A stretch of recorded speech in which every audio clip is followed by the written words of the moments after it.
Hello everyone, this is your host on the left, Owl, doing a solo video today. I'm going to be reading the Diablo 1 manual, which is both extremely important and there's a few meta-analysis things that we'll go over as well. So, hope you enjoy this. Hopefully I'll be able to add some music in here. You'll be able to hear it if I do.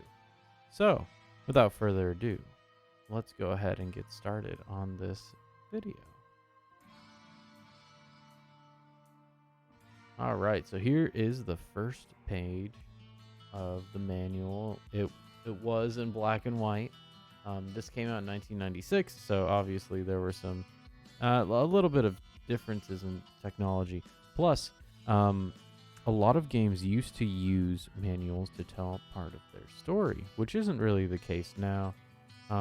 I think that's kind of a mixed bag, to be honest, in my opinion, because this thing is extremely important to me, and I think to the mythology of the game, which is why the franchise even began to begin with, because Diablo 3 is garbage, and that is an official statement from this channel. So, this is the Diablo 1 manual. And I'll go ahead and read the copyright stuff. Copyright 1996 by Blizzard Entertainment.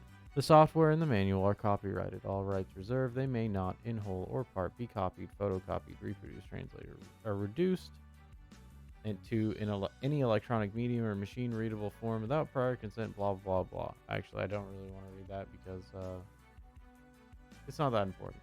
Let's go on. So the first real page we have is from Chris Medson. Now, he did a lot of the lore work for not only Diablo, but the early Warcraft lore as well, which I thoroughly enjoy. The early works of them really go to show that connection they had with the Muse, because they have a lot of mythological significance in the stories, which we'll get to in this. And maybe one day I will make a video about Warcraft 1 as well. So this first page is a little excerpt from Medson. It's called The Initiate. Which way is the right path as I stand upon this chaotic crossroad of hate? How many ways are there to roam on this dark and damned road of fate? There are many ways, my son, to find where the souls of demons remain, but it takes only 1 second of despair and of doubt until at last your soul they will gain. Inherit these lands, these things, these dreams. They are yours forever to adore. For there is no life in the depths of chaos, my son, for you to explore. So we already see this dichotomy of chaos and order, which is really high heavens and the burning hells. And we'll get into that for sure. But I like this because it also it introduces the idea of lineage, father to son. This is knowledge from that, right? This is the initiate. Kind of, you can almost think of it as your character, or even the warrior in a way. But this is to those souls that would go in the depths of the cathedral in Tristram. And so, right, it says, there is no life in the depths of chaos, my son, for you to explore. And that's kind of something that we'll revisit as we get further. Next page is blank. Well, not completely blank. There's some runes down there, but mostly blank. Table of contents. So this is just how it's divided up. And you can already see there's almost 80 pages in this manual. And it's a manual from 1996. So there's a lot we're going to be going over today. First, getting started and troubleshooted. I'm probably going to skip a lot of the more mechanical sides of it. I may gloss over some of it. Some of it is pretty funny, though. Looking at the system requirements, you need 8 megabytes of RAM. So just to put it in perspective. But in this, we have the tutorial, the overview of the game. And I don't remember playing the tutorial when I first got the game. Multiplayer instructions, character summaries, which will be very important, item spells, bestiary, all of those will be great. Librarius ex Horadrim, book 1 and book 2 are going to be very significant because it's going to lead us into the game itself. And so we do have a little quote there, though, that says, "To try and find strength in righteousness is folly. For he seeks to topple those who have the farthest to fall." And he is capitalized there. And we already see some intonations of the high heavens. And I like how this game handles it a lot. Not saying that the second game didn't handle it well, but I think it opened the door to a lot of things we saw in the third game, which are completely garbage. So, that also is the menu down there, that other picture. But we see in this side here, system requirements. Like I said, 8 megabytes of RAM is pretty great. You must be on Windows 95. You use a keyboard, all that good stuff. And this was really the first game I needed to do DirectX. I wonder if this is DirectX 3.0. Okay, so I was wondering if it was one. But let's go ahead and continue. Troubleshooting, all whatever. Now, but I want to focus on what's in the middle here in this page, because both of them are significant, and they're both literary pieces from the past, which is interesting because this game is set in its own universe, but the manual has things from our literary background. And it's not an accident. I think it's to kind of elucidate some of the things that we're going with here. So this is from Dante. "But I, in truth, have been once here before. That savage witch, Erchi, she who called the shades back to their bodies, summoned me. My flesh had not been long stripped off when she had me descend through all the rings of hell, to draw a spirit back from the betrayer's circle. That is the deepest and darkest place, the farthest from the heaven girds all. So rest assured, I know the pathway all." And this is from Dante, like we said a second ago. And Dante is the prolific writer who wrote the Divine Comedy. His most famous book in that trilogy being the Inferno, which is a detailed account of what hell looks like. And that Dante apparently had traveled down to hell with Virgil and all that. And we get to see Satan at the very bottom, which is what he's talking about with the betrayer's circle. And this is all to say, to build up this mythology that we've seen, right? So it's the farthest from heaven. And that's true. And that's the farthest from heaven. That's where I'll have to leave it for now. And then the next one is from Seidmund's Ada, which says, "Cert from the south comes with flickering flame. Shines from his sword the Val god's sun. The stony hills are dashed together. The giantess totter. Men tread the path of hell, and heaven is cloven." Cloven meaning split in two, right? And so by men traveling the path of hell, heaven is overshot, is what we're seeing here. And that's true because what we see in the lore of this game will go into the kind of the divinity of man that's overlooked by a lot of other games that we don't really get to explore. So let's continue. I don't think there's anything Mac, PC, pretty much everything is solid. Technical support, blah, blah, blah. Tutorial. Okay, we'll talk about our character in just a second. So in the middle here, we have a couple more.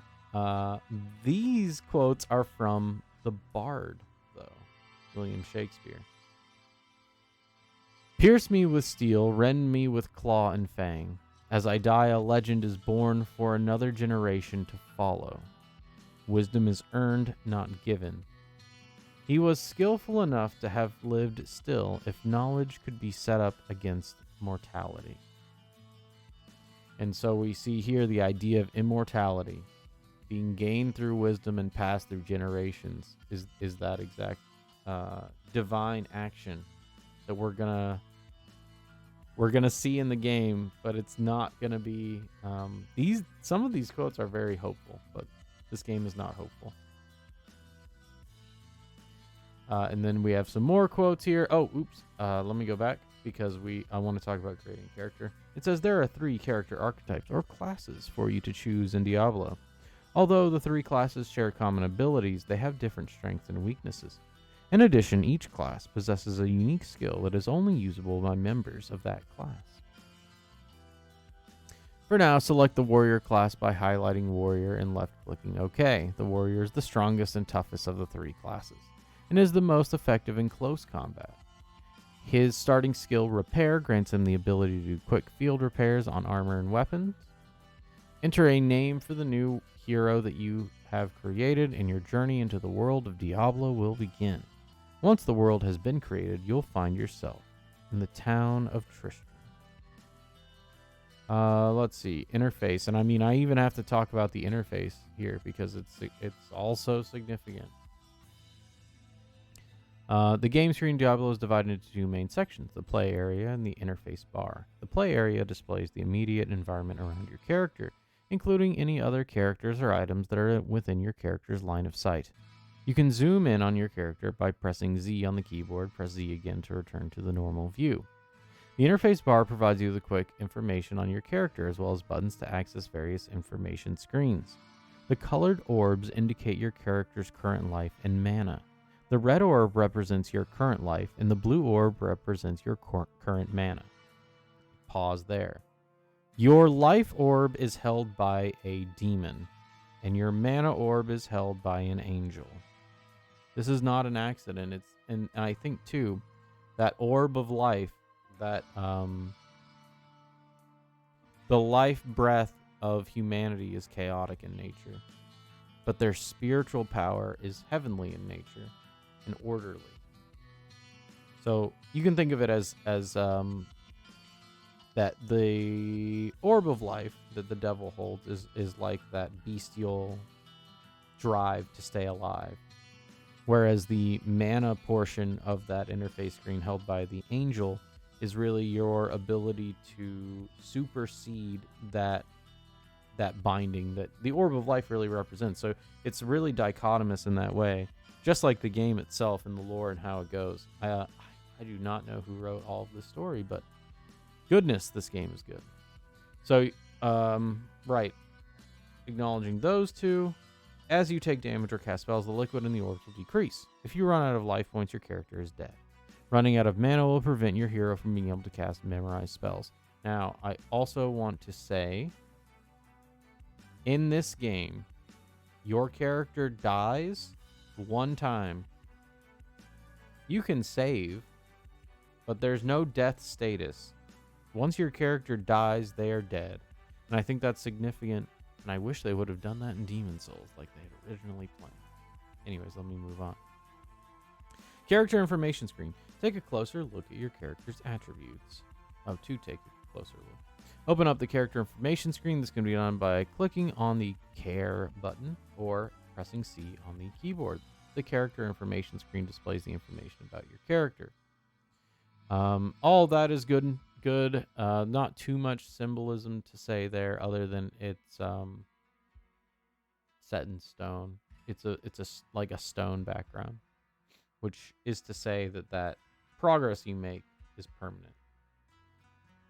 We have some other quotes here that say, "Might and magic are spokes on the same wheel. In lacking one, you lack both." This is to say what I was talking about with that dichotomous nature. Just because the warrior doesn't use as much mana as the sorcerer doesn't mean that he lacks might and magic, right? Not even the sun can banish the phantoms of our land. Nevertheless, we huddle in the darkness and pray for dawn. Another significant thing about this game is it takes place, well, I imagine that might have been a limiting technological factor, because they did originally have, Andariel's quest, and you could go fight her in the dark wood. And it was kind of nighttime at that point. But most of the game takes place in the day. And you do hear stories about what happens at night, which is worse, like children being stolen, things like that. But it even says not even the sun can banish the phantoms of our land. The sun itself, and this is the first iteration we have of it, is that light itself is not ever able to extinguish dark. And the salvation that the sun offers will always be only temporary. Wait, let me go back. Just looking at this, that's all technical stuff.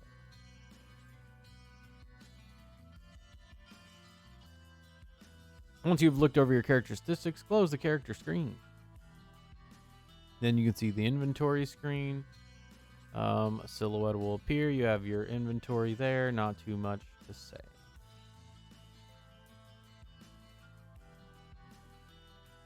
The space below your character silhouette represents your backpack. Yep. Okay. I think we just need to get the... Yep. Let me just get the quotes here. It says, honor and courage are our warriors' right and left hands. Again, dichotomous. Now, that honor and courage, right? We will get into that because it goes into some of the reasons why your character is here. The only future peace has is to offer war. Again, the salvation that can be gained through sacrifice and those things that we'll talk about as we get through aren't permanent. The idea of corruption is deep in this game. Items in your backpack, blah, blah, blah. Belt. Yep. Okay. Interacting with characters. Let's go here. Now it's time to explore the town of Tristram and talk to one of the few remaining residents. Walk over to the fountain in the center of town. Several people will be visible. Move your cursor over the large fellow standing to the right. His name will appear in the description box. Denizens of the town or labyrinth may ask your character to perform tasks for them, or offer advice on quests on which you are currently working. Some people may even have access to goods or magical artifacts that will aid in your journey. Talk to Griswold. To talk to Griswold, left click on him. Your character will automatically walk to him and start a conversation. Griswold is the blacksmith of Tristram and can provide your character with weapons and armor. Left click on Buy Basic Items. A list of items that Griswold is selling will appear. You can click blah blah blah, all that's the rest. So, a couple things that I want to point out here before we even get any further. Few remaining residents. This implies that there were many more residents at some time. And the fact that Griswold is kind of our anchoring point in the game is significant. There's something deep about smithing, that art of creation. Even Hephaestus, if you want to think about that, is a deeply human character. It's a deeply human thing to have that. I mean, Aphrodite, after all, the most beautiful goddess, marries Hephaestus in the Greek lore, or in the Greek mythology, who is supposedly the ugliest. But there is something about smithing and forging and being close to that fire spirit of creation that is familiar to humans, such that Griswold is the first one they want us to talk to, and typically Griswold is the first one that any new player that comes into the game will talk to. And even that's why in the second game, spoilers by the way, in the second game, we actually fight him. Now, these quotes I'm going to go and read. I've seen the horrors that lie beneath the earth. I have felt the icy breath of darkness upon my skin, and have been gripped by the skeletal talons of death itself. What prayer can ever heal the bleeding marks of terror's embrace? And it's true. If you want to think about it in more recent terms, PTSD doesn't have a cure. There's people can find salvation in things, but even that itself, this quote is elucidating that once someone has interacted with something truly unholy, then it scars them forever. which we can see in other mediums as well. I think a popular topic right now is Lord of the Rings. So Frodo, for example, the wound he gets from the Witch King never heals. The next quote says that a warrior's true strength lies not in the body, but in the spirit, which is what I was saying earlier, in that just because a warrior doesn't use the spells, right, that mana that he has, that connection to his spiritual energy is more transcendent than his orb of light. Okay, let's see what else we got. Okay, to exit the game, blah, blah, blah. All right, so entering the dungeon. Now you are ready to begin your quest to destroy Diablo. Moving the cursor over the entrance to the church will reveal the way down into the labyrinth below. Pause right there, because this idea is, oh man, this idea is really deep. I've had dreams about this too. The idea of having so close to a refuge, something deep in the earth that is unholy and manifests itself in a very dark way. And so just the proximity of that place, of the town of Tristram to the church, which has been corrupted. Again, like I said, corruption is going to be a big deal in this, is significant. And it is to say, and the depth of the idea that I'm trying to get at is that evil lurks nearest to us all, even in places like Tristram Village, and in the church. It's supposed to be a holy place. It's not immune to that corruption. And so the dark places, even not far from us, especially if you think about our history, with the fact of forests and things that we couldn't overcome with the technology we have now, those places would be seen as very dark places of chaos. And so this idea that it's always near to us, and that it almost encroaches upon our own lands, which can be translated to ourselves. That darkness that we know exists in us, right, is always close. And people struggle, let's say, to overcome it. And I really like this idea. So let's continue. The labyrinth beneath the church provides a similar view to that of the town above, with one notable exception. As your character approaches walls and doorways, they will become slightly transparent so that you don't miss any items or creatures that may be hidden behind them. Only items and creatures that are within your character's line of sight are visible. Pause in the game. Maybe creatures near the entrance. Okay. Interacting with the environment. Movement in the labyrinth is the same as the town. You can click. Blah, creatures are highlighted. Yeah, that's all just technical stuff. Let me go ahead and read this part in the middle. It says, I am not driven by hatred. I am not driven by fear. I am not driven by desire, duty, or any rationale. I can no longer feel any of these. All that remains is retribution, cold, hard, and final. Corruption, like I said. This quote clearly has been taken from a character who has lost that humanity, lost all his mana, let's say, his spiritual connection, and so he's become a creature of vengeance because of his interactions with the evil, the chaos in the world. Gaining experience, using skills. I guess I'll read the using skill thing real quick because we'll come back to it. Once you have gained enough experience to reach level 2, head back to the entrance. Use the auto map to locate the stairway if you've moved far away from it. Before you go back to town, left click on the spells icon in the interface bar, or press B on the keyboard. This opens your spellbook that holds a list of all spells and the skills that your character currently knows. Left-clicking on the numbered tabs along the bottom of the spellbook allows you to flip through the pages of the spellbook. Left-clicking on a spell or skill will prepare it and the icon on the interface bar will change to indicate your prepared spell/skill. Prepare your repair skill by left-clicking on the icon on the first page of your spellbook. Click on the spells icon or B key on the keyboard to close it. So just the idea of... Actually, I don't know. There's not that much there. I thought we were going to get into like leveling up spells, but we'll get to that eventually. Move your cursor over the playing area and click the right mouse button. Your character will be surrounded by a magical aura, and your cursor will turn into an icon that represents the repair skill. That's how it works.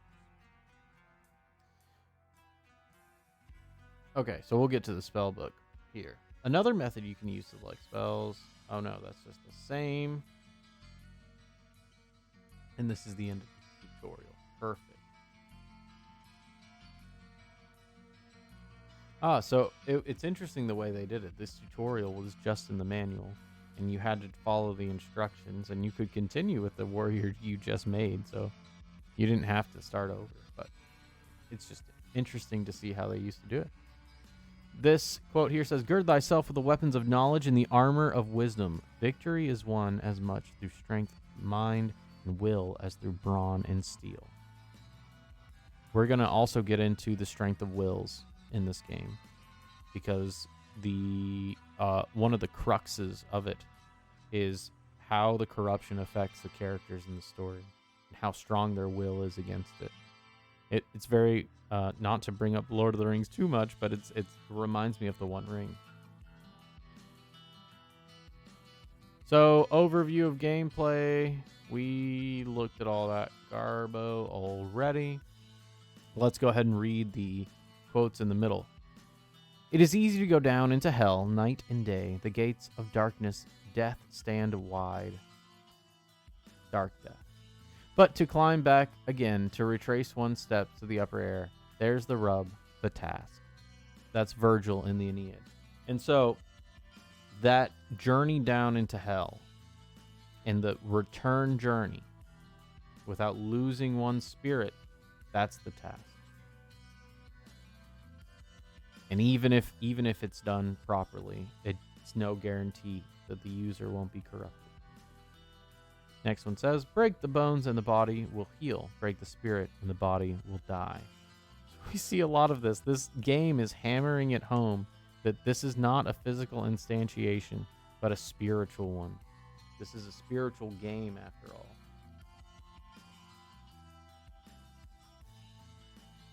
Then the next one says, "It is easier to stab someone in the back than it is to look them in the eyes. Society is built on this principle, and it is universal amongst those who rule." This, I think we'll get into when we talk about Lochdonan, but we'll go ahead and save it for that. Sorry, I didn't do something. Next one says, "The burning tongues of hell lap at our heels as we run screaming from its horrible gaping maw. There can be no escape from the relentless beast of terror." Meaning, man, and this is kind of a Lovecraftian idea, that the fear of the unknown and the fear of fear itself is that primordial feeling, and there's no escape from it. Multiplayer instructions. I'm just looking here. Yep. There's basically no law. That's fine. There's a Nietzschean quote, though. "He who fights with monsters might take care, lest he thereby become a monster." And this battle for the human soul is why this game is art, and why Diablo 3 is garbage, because it's not there at all. They don't use any of that symbolism or meaning. Next one says, "Any master of battle should always take stock of his friends as well as his enemies. Knowing both can in time be profitable." That's more of a Sun Tzu, know your enemy, know yourself, and know your friends, I suppose. This really, I would also say, we'll correlate this probably to Leoric and his court. All right, so character summary. As your character explores the world of Diablo and combats the evil that threatens to overrun the land, he or she gains experience, becomes more skilled. The character's total experience determines his or her level. A character's level provides a quick approximation of his or her overall effectiveness, but different characters of the same level can have different strengths and weaknesses. Increasing a level gives your character additional points to spend on attributes, as well as increasing effectiveness in combat, spellcasting, and skill use. The most direct way to gain experience is to destroy the denizens of the labyrinth. The exact amount of experience gained by killing a creature is based on the relative levels of the character and the creature. A seasoned warrior does not gain any benefit from destroying a mere skeleton, for he has faced far greater evils before. Attributes. Give me 1 second. Just want to turn on my music again. Attributes. Your character has several attributes corresponding to abilities he or she will use during the game. Each character class starts out with different starting values to represent training they have already had. Each class also has limits on how high some abilities can be raised. Warriors, for instance, cannot normally raise their magic rating as high as an experienced sorcerer. While gaining experience is the surest path, there are known to be magical means to raise attributes as well. The different attributes and the aspects that they represent are as follows, and these are important, I would say. Strength represents the raw physical power that the character possesses. Very strong characters are capable of using more powerful weapons and can wear heavy armor. A high strength gives a bonus to the amount of damage done in close combat. That one's pretty self-explanatory, but the next one is good. Magic is a measure of the character's ability to manipulate the forces of magic. It is a combination of intelligence, willpower, and innate magical aptitude. A high magic rating is required to learn and control complex and powerful spells and staves. So this, like we've been saying, will has been a very important thing in the story. I guess theme in the story. And the fact that it's intelligence, will, and magical aptitude, those are all part of it. So there is a nature to being akin to that chaotic force of magic and being able to turn into something orderly. There's a nature to it, being able to understand it, and having the willpower to control it are all what goes into that one stat. It's not just intelligence, because in other games, like the Souls games, for example, intelligence controls magic, and I don't know if that's the whole story. Let's continue. Dexterity raises the character's general agility and accuracy. A character with low dexterity has a very difficult time hitting opponents in combat. Dexterity is a very important attribute for archers to develop. Not much here. Vitality indicates the character's overall physical fitness. Characters with high vitality are very healthy, rarely becoming sick, and have strong endurance. Mana. Mana is an overall rating that determines how much mana a character can safely channel while spellcasting. It is based on the character's level, class, and magical aptitude attribute.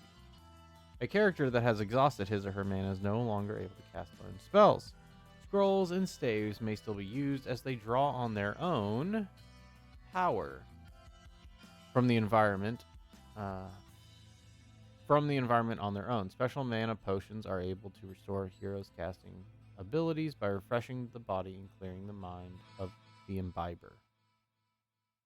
So here we see that mana is manifest, as we were saying, is that higher connection to spirit. Now, actually, though I won't be examining any cut content in this series, I will be referencing it here and there because for this instance, there are spells in the, I don't even know if it's cut content, in the Hellfire thing. No, the Beelzebub mod. That's what I'm thinking of.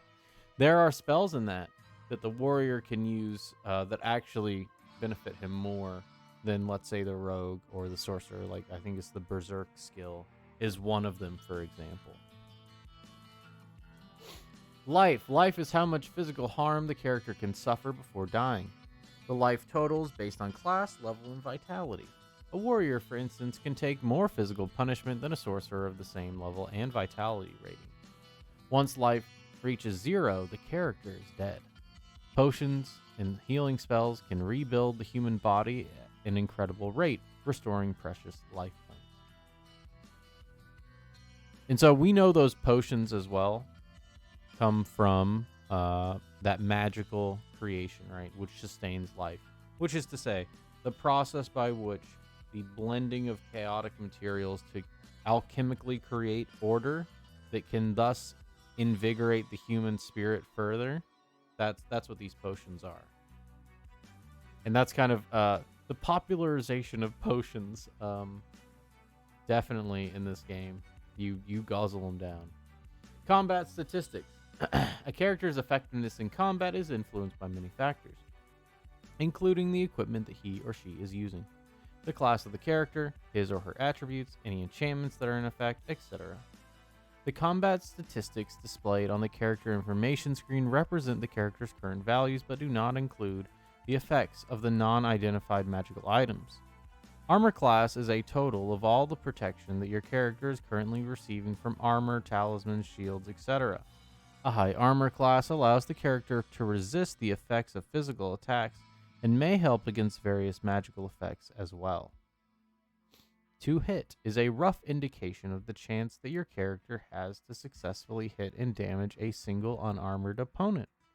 It is a combination of many factors and is strongly affected by the opponent's armor and overall toughness. That's why it's so hard to hit the butcher when you first fight him.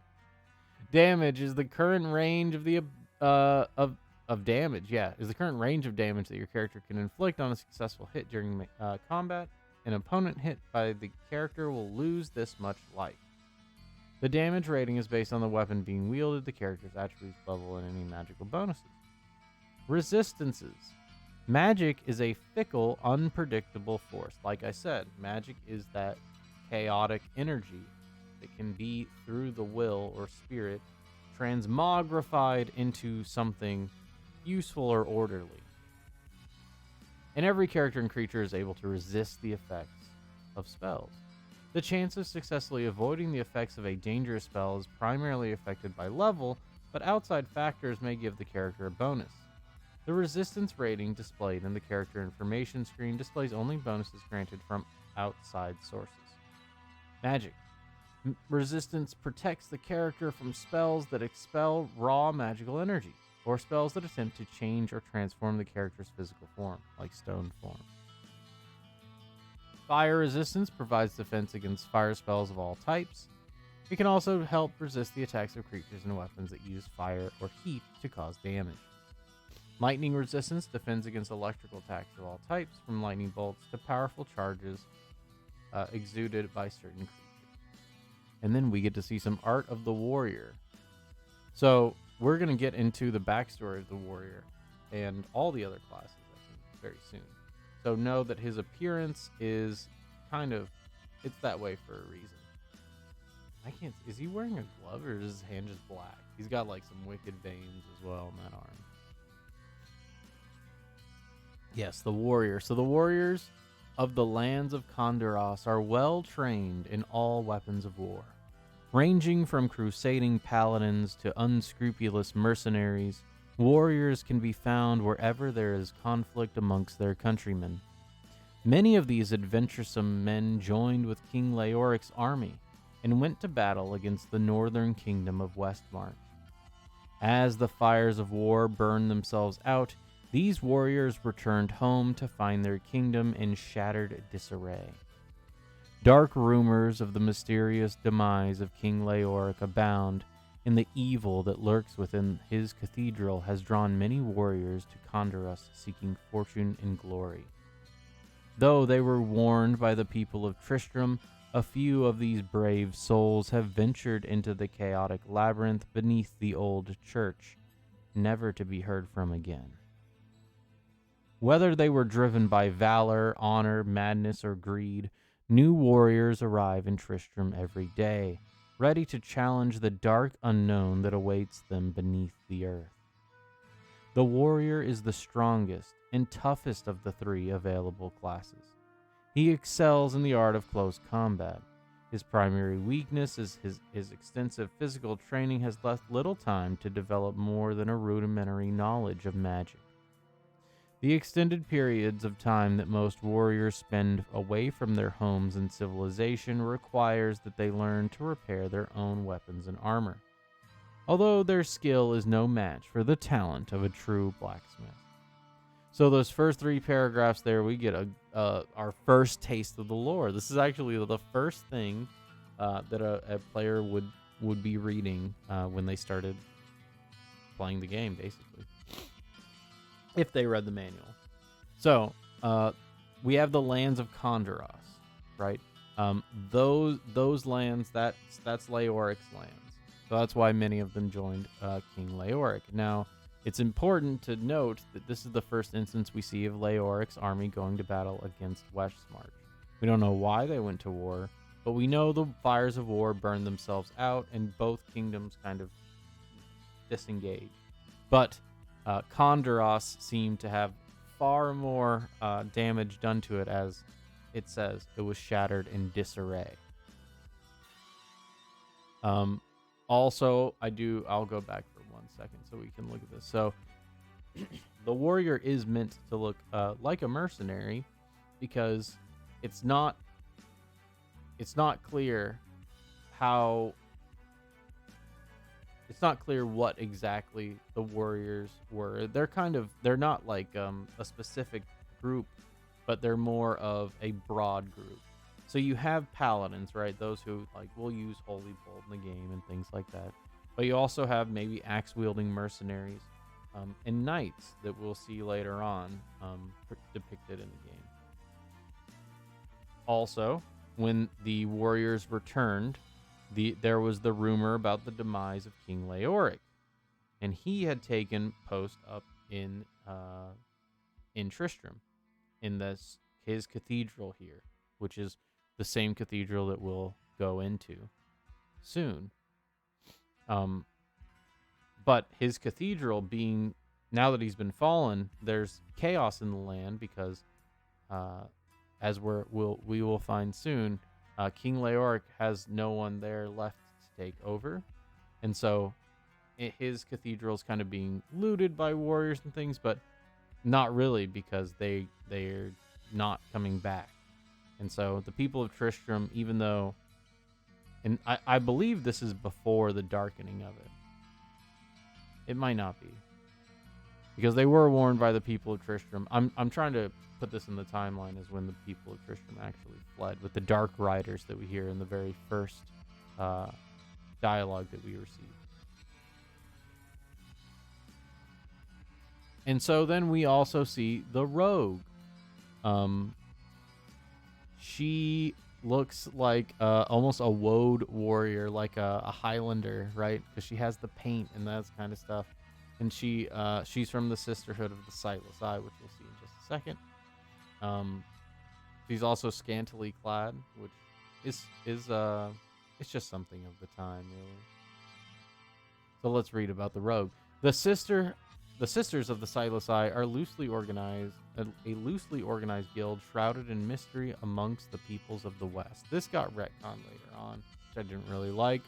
I do like how the sisters here are more spread out. And the idea of the sightless eye, right? What does an eye do? See. Sightless eye, an eye that cannot see. It's not so much that, because we're about to read in the next line here. These highly skilled archers employ ancient Eastern philosophies that develop an inner sight that they use both in combat and to circumvent dangerous traps that they may encounter.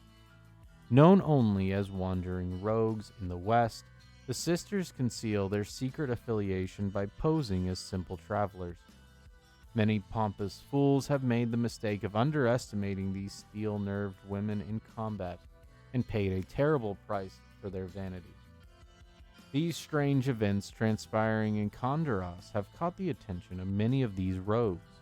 They have come from as far as the eastern dunes to test their skill against the dark evil that is said to be lurking in Tristram. It is believed that untold riches wait to be discovered among the ruins of the Horadrim monastery.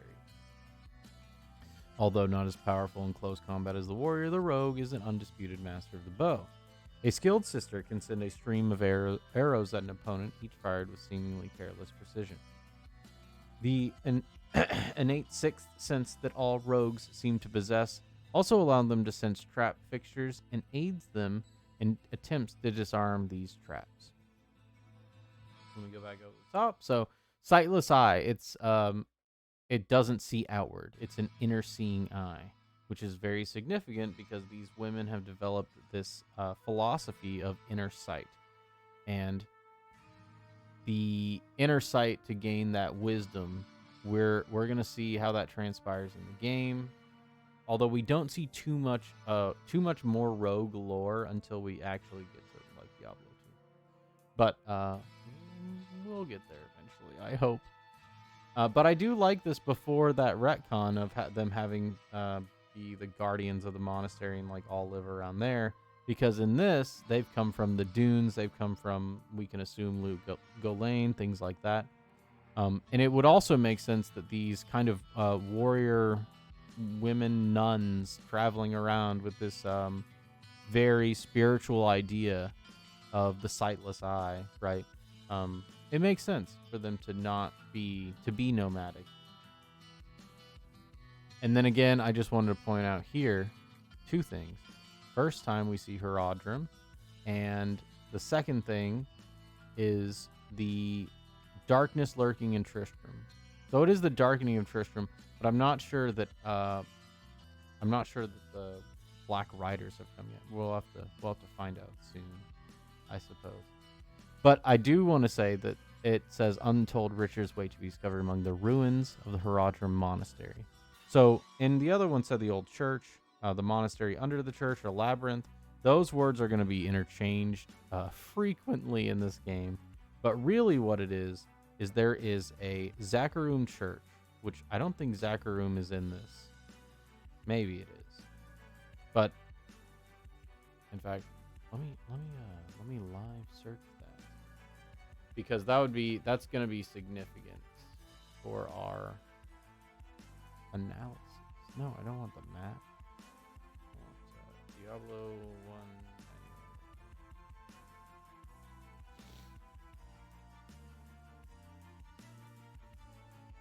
Because I don't know how far they went along in.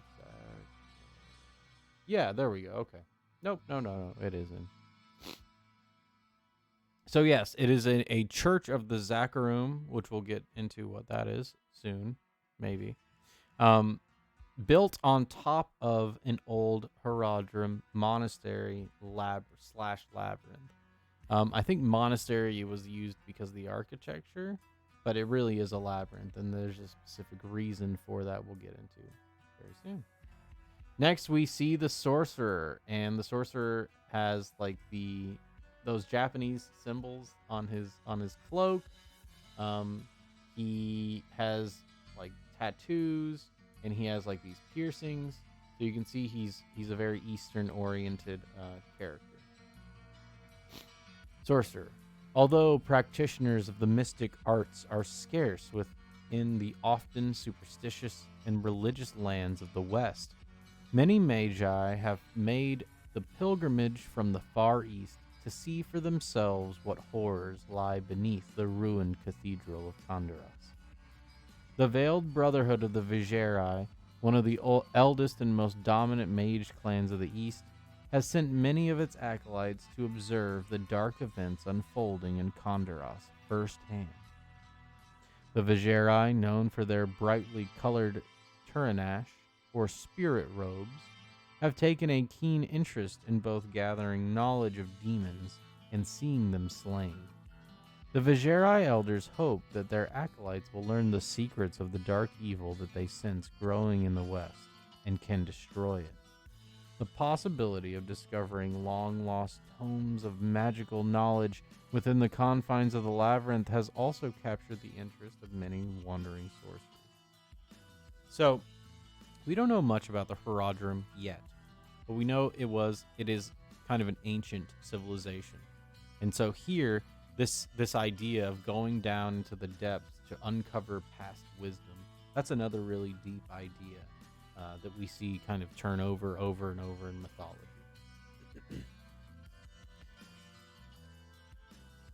I'll go ahead and read this last part. Most magic in Condorus is in the form of enchanted items and elixirs. The Eastern sorcerers had developed a greater understanding of spellcasting than the other classes. While the Bestiary Neonate, yeah, I think that's it. Neonate, yes. Knows only the simplest of spells to start, he can expect to rapidly grow in power as he discovers new incantations. All sorcerers possess the ability to recharge spell staves by drawing power from the surrounding and channeling them through the staff. Let me cover a couple of things in the beginning here. So this is the first time we hear about the Brotherhood of the Bestiary, which Bestiary is just an Arabic word that means like advisor.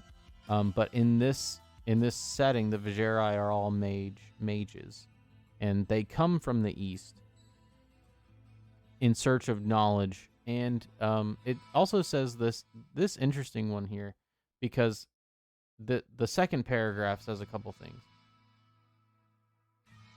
It says that they're interested in gathering knowledge of demons and seeing them slain.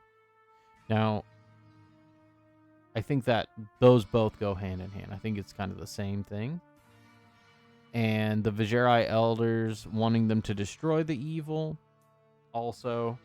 That's something that we can kind of infer that the Bestiary elders are somewhat good aligned. At least their knowledge of magic has led them to a point where they understand that it's not, you don't want to ally with this power. Last thing that I'll mention here on this page is that the superstitious and religious lands of the West, Condorus, that is, and Westmarch and all that, are that way for a reason, and we'll get there. Now, I'm going to read this from John Milton, who is the author of Paradise Lost, the tale of the fall of man from the Garden of Eden, the temptation from the snake, and even before that, Satan's casting down from heaven. But he that hides a dark soul in foul thoughts, benighted walks under the midday sun, himself is his own dungeon. So, we're going to get into how this plays into the very end of everything of this game. But for now, just keep that in the back of your mind. Walking in the midday sun. They, the writers of this, like to mention that, especially in the second game. He who walks among men. Yeah, that's Mephisto's speech. Alright, so then we have items. As you explore the world of Diablo, you will encounter many items that can aid in your expeditions. Items can be examined by picking them up, highlighting them in your inventory. A description of the item will appear in the description box at the bottom of the interface bar. By using precious metals, magical gems, and eldritch symbols, many items can be magically enhanced. Any enchanted item that your character discovers will have their descriptions displayed in blue. While your character can sense the unnatural nature of the treasure by its appearance and magical aura, he or she will need to have it magically identified before these abilities make themselves known. The identification, the ability to name things, is divine. And it's why our most powerful ally is someone who does that for us the entire game. Items which have their name and description displayed in gold are unique items, and are treasures of legendary power. Although your character may recognize the artifact from stories and myth, he or she will still need to identify it to discover the truth behind its reputation. It's true. This is the only Diablo game where you can get items that negatively affect you. Many items require that your character meet certain attribute minimums that can be used to be used effectively. A war maul, for instance, can only be used by extremely strong heroes. Very powerful scrolls and books can only be understood by those with the highest magical abilities. If your character does not meet the requirements to use an item, that item will appear in red when picked up or carried. Durability. Over time, weapons armor wear down until eventually they break. Equipment found in the labyrinth is almost always worn by time and improper care.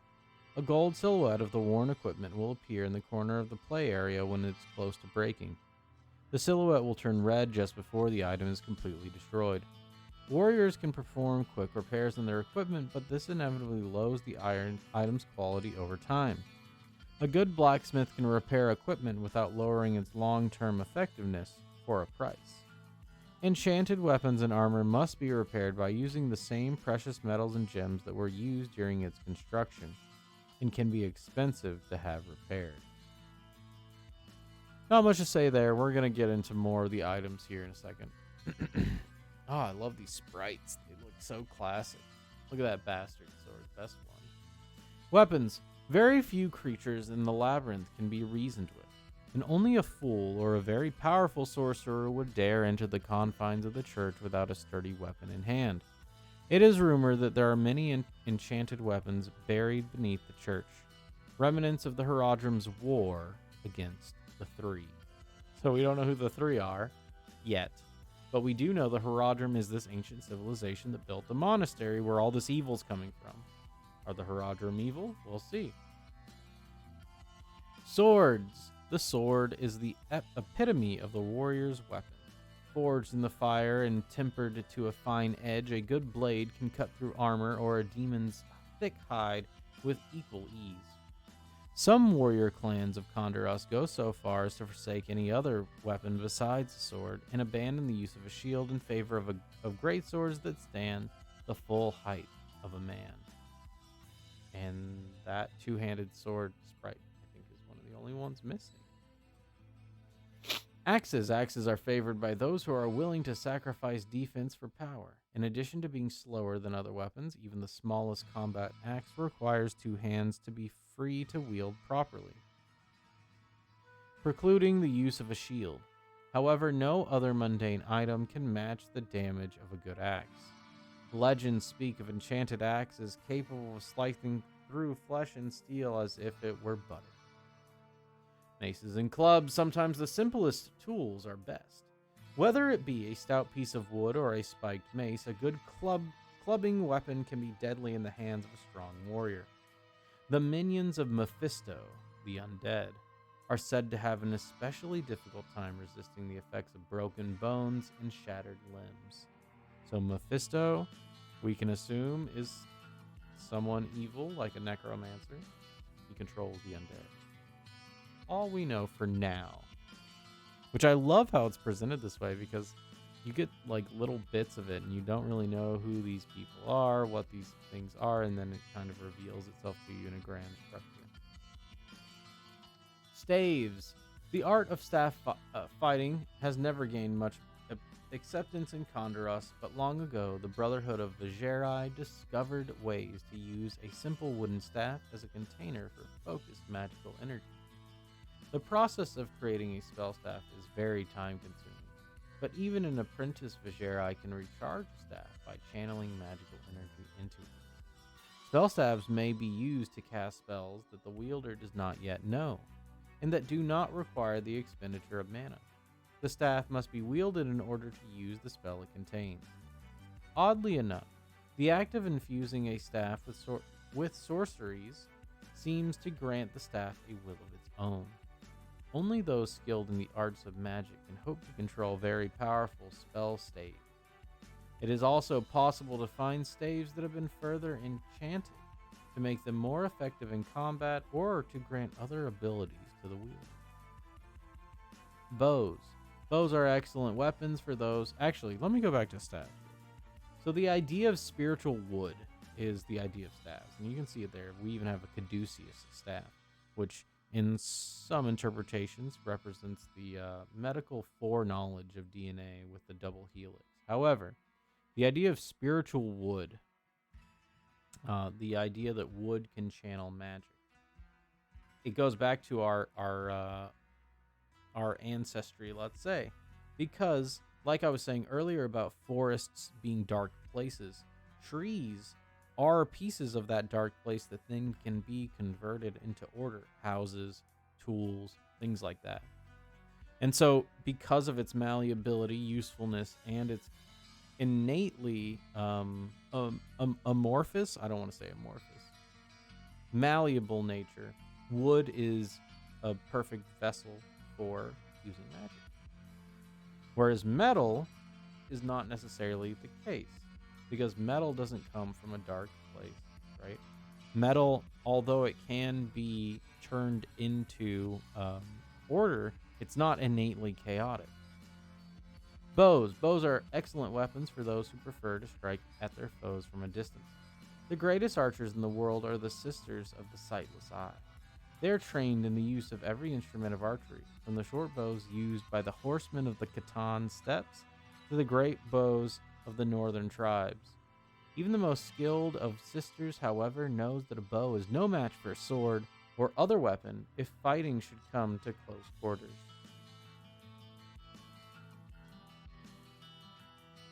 Armor. Good armor is essential if you wish to survive the attacks of the creatures lurking within the labyrinth. Even a simple leather jerkin or thick cloak can help you turn aside a weapon's edge or a demon's claws to prevent the wearer from being mortally wounded. There are 3 general classifications of armor.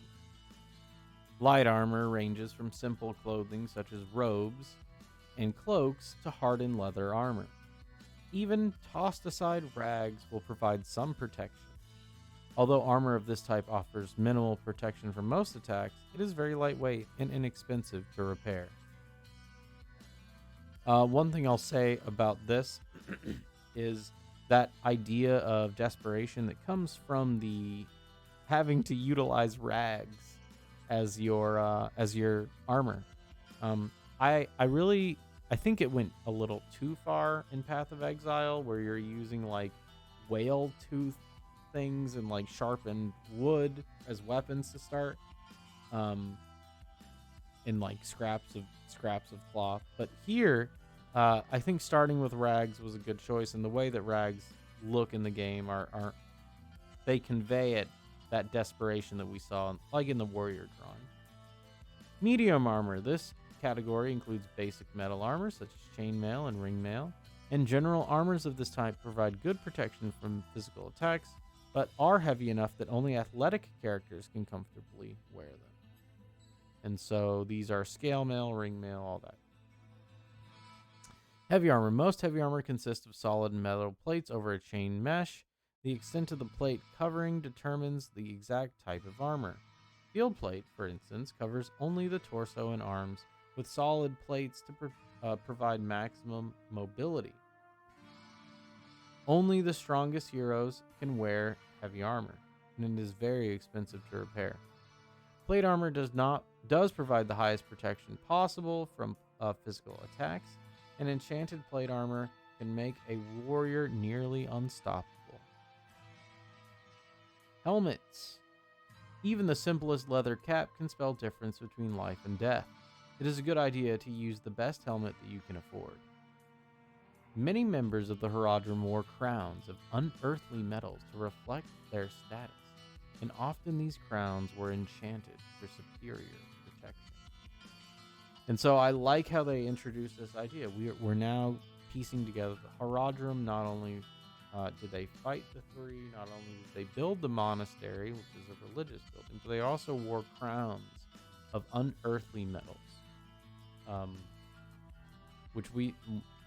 Gold is an earthly metal. There are very few metals that we know of that are unearthly, so we can assume those are magical in nature. And so the Horadrim can also somewhat manipulate magic. Shields are extremely popular as both means of defense and decoration. Your character will automatically attempt to block any incoming blows with his or her shield, and in times of desperation, it can even be used as a bashing weapon. Bows and staves and other two-handed weapons cannot be used in conjunction with a shield. Jewelry, precious gems, and metals make for excellent foci for magical enchantments. Although most knowledge of creating such talismans has either been long lost or it is jealously guarded by the Eastern mage clans, rings and amulets of power may still be discovered. The primary drawback of enchanted jewelry is that multiple pieces seem to interfere with each other. For this reason, only one ring may be worn on each hand, but one amulet may be worn around the neck. The greatest advantage of rings and amulets is they are nearly impossible to strike, and as such do not need to be repaired and maintained as armor does.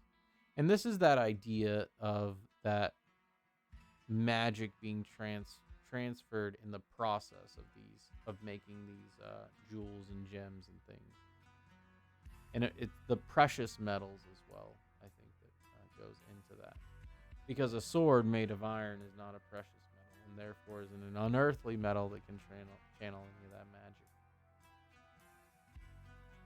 Potions. One form of magic that is still strong in the West is brewing of elixirs that can have a variety of beneficial effects on the imbiber. By far the most common of these drops are healing potions, which can instantly mend torn flesh and knit broken bone back together. Mana potions are infused with raw magical energy to restore the abilities of spellcasters that have extended their power. The old church is sure to have a strong supply of both these potions, as the clergy use them to care for the sick and wounded. Locals skilled in herbcraft may also be able to supply your character with potions for the right price. It is known that the greatest of the Horadrim alchemists created strange concoctions that permanently affected the drink. Several things here. The clergy of the church, not the Horadrim, were the ones that healed with the healing potions, meaning the church was used as a place of healing at one point. And it also seems that the Horadrim creating these strange concoctions deep within the labyrinth has also kind of passed down that tradition. Scrolls. By carefully preparing special parchment with magical ink, a focus for spells can be created. Such magical scrolls provide the reader with the ability to cast a spell that they normally may not know, without expending any mana. Very powerful spells cannot be used by the untrained, however, for the cryptic symbols upon them are difficult to comprehend. The act of casting spells drains the scrolls of all magical power and causes the parchment to crumble to dust instantly. This is the reading of magical words that allows you to do this. And so it's kind of borrowed knowledge, because you're not speaking the magical words, you're not naming it yourself, but you are borrowing speech to do so. Books. More valuable than gold to any sorcerer, books contain clues to quests, spell formulas, and other pieces of knowledge. The time of the Horadrim is considered to be the greatest age of magic, when untold discoveries in the arcane arts were made. These powerful mystics used every ounce of power at their command to preserve humanity. Although the Eastern mage clans keep watch over vast libraries of magical tomes, it is expected that the great part of this knowledge was lost when the last of the Horadrim died. There may be whole works beneath the church that could bring some of these ancient magics to light. We'll see some of those shortly. But there's a lot here in the book section. So, first of all, the Horadrim ruled during the greatest magical age. So not only did they have their religious building, they had their magical aptitude. They were also good, almost universally good aligned, because we can see they used their powers to preserve humanity. From what we don't know yet, we know they fought the three. Who are the three? We don't know yet. Another thing is, it seems like the Eastern mage clans were not part of this tradition, because their libraries don't have any of these books.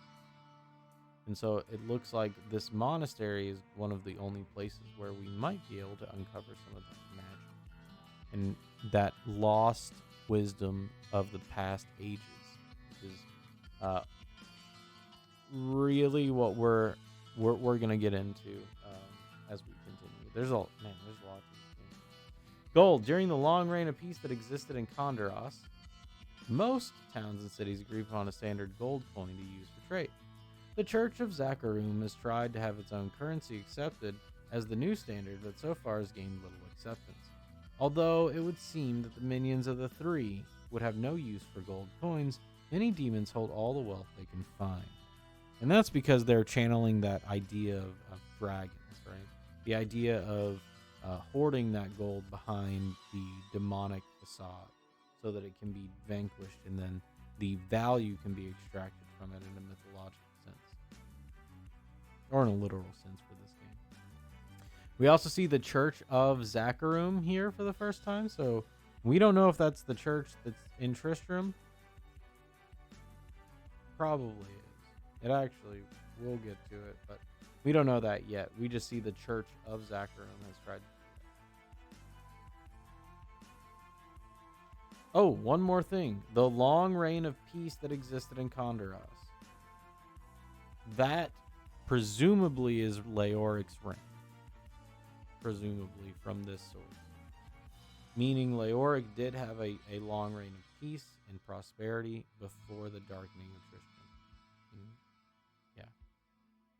Magic and spells. Man, these drawings are great. Look at these tattoos, all that cool stuff.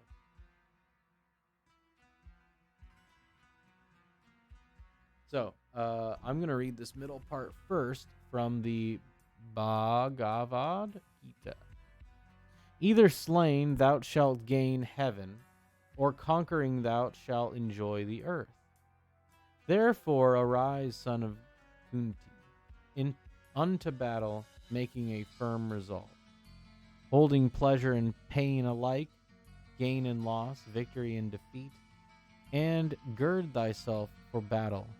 Thus thou shalt not get evil.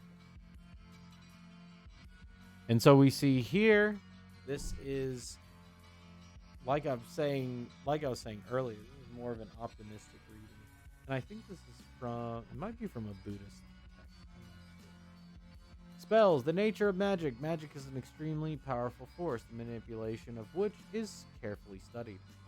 Frequently learned, but it is never fully mastered. Enchantments exude an aura that can be sensed by many, but years of training would require to properly exploit the mana that pervades our world. Some scholars use natural manifestations to explain the workings of the universe. In a common archetype, the physical world is likened to the sky, while the eternal realm of magic is set in the ocean.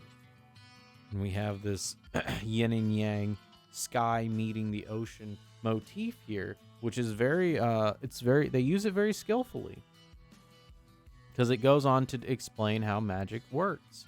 And it's exactly what we would expect. It's the reaching into the chaos to create order through the use of magical words. If we follow this line of thought, spells are much like the turbulence that occurs between two and where the two interact with each other. During the Sin War, demon and angel alike wrought powerful magics that threatened to tear the fabric of reality apart. The physical and magical realms began to merge and blur, which within our archetype would be the equivalent of a fierce hurricane.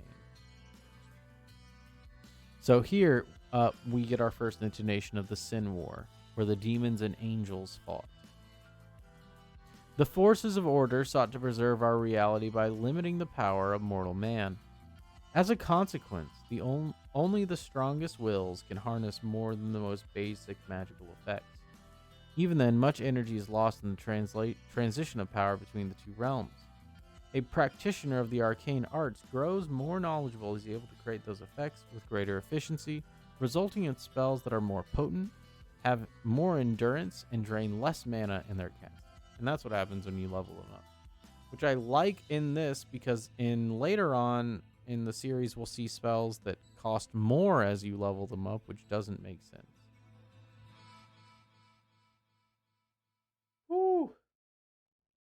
Whew. Still got a while to go. Firebolt. The true essence of fire lies at the edge of energy and matter. It is therefore a fairly simple matter to shape mana into a magical flame. Controlling a bolt of this fire as it flies towards its target is another matter entirely. As experience and knowledge with the spells grow, both intensity of the flame and the speed of the bolt can be increased with the caster feeling less of exertion. Inferno. Inferno sacrifices the mobility of a firebolt for pure damaging power.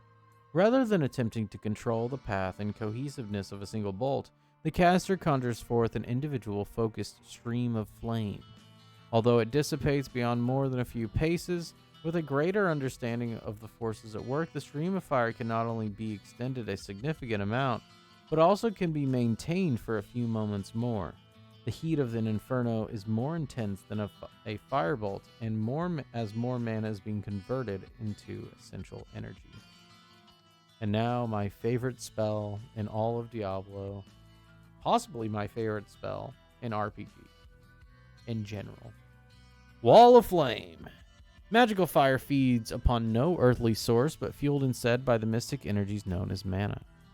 While the heat of conjured flames may cause normal matter to combust and burn on its own, the flames themselves will burn as long as they have mana to draw upon. By carefully controlling the flow of mana to a magical fire, its lifespan can be extended well beyond that of a firebolt or an inferno.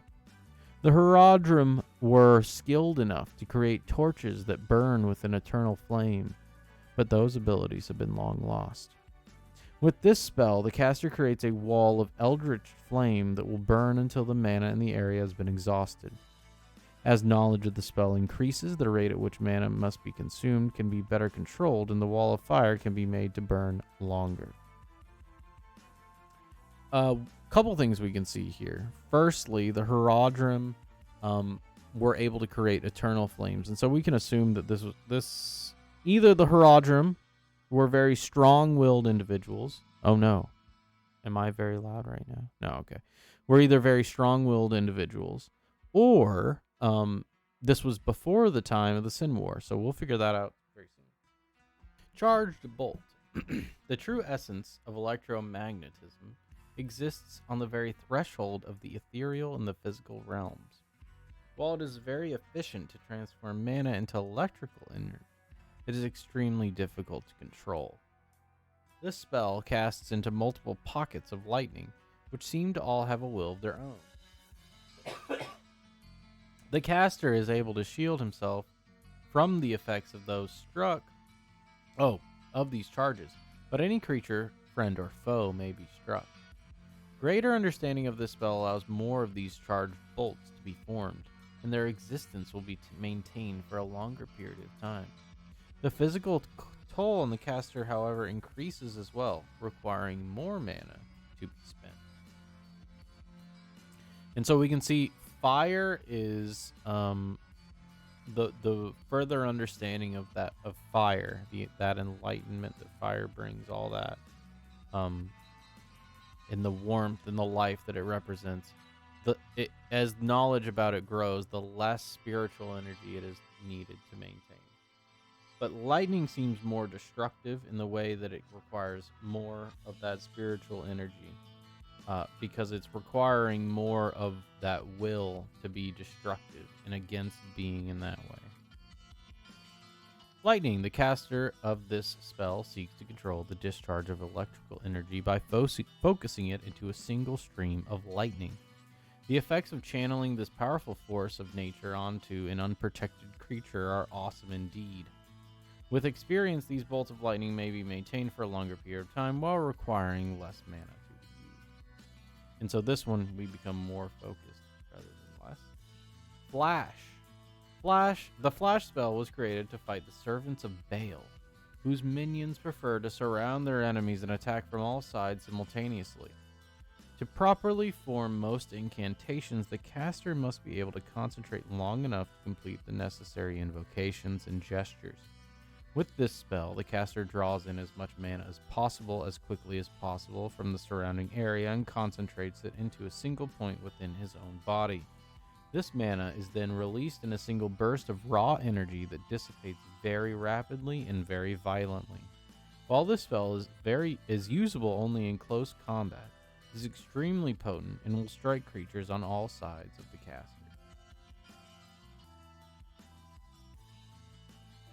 When all magic fails, rely on 3 feet of steel and a strong arm. So that's saying once that spiritual energy is spent, which we also see this in Dragon Ball, let's say, because let's take Master Roshi and Goku's first fight. Once they are out of, once they've spent all the energy they could to maintain their spiritual connection and integration, they just had to duke it out. with that bestial nature that we were talking about that holds the life orb, the demon side. Holy Bolt. This is an important spell because it's very lore heavy.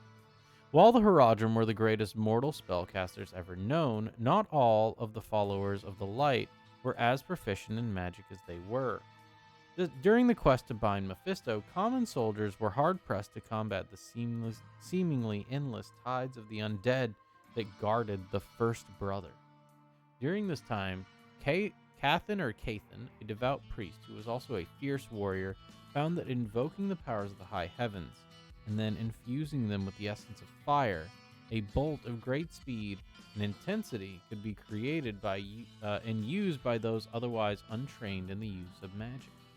This holy bolt harms only undead, making it far safer to use while on a chaotic battlefield. So we see the quest to bind Mephisto. We know now that Mephisto is also the First Brother. He commands the undead, and common soldiers and priests were the ones that were trying to fight his hordes of undead. Healing. The art of self-healing is an invaluable ability, and it is for this reason that this spell has been preserved throughout the ages. When cast, mana courses through the body, instantly knitting broken bone, replacing torn tissue, and reducing the effects of shock and fatigue.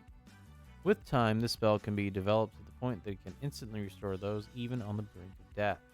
The ability to heal others is much rarer, and those that can do so are greatly respected. Resurrect.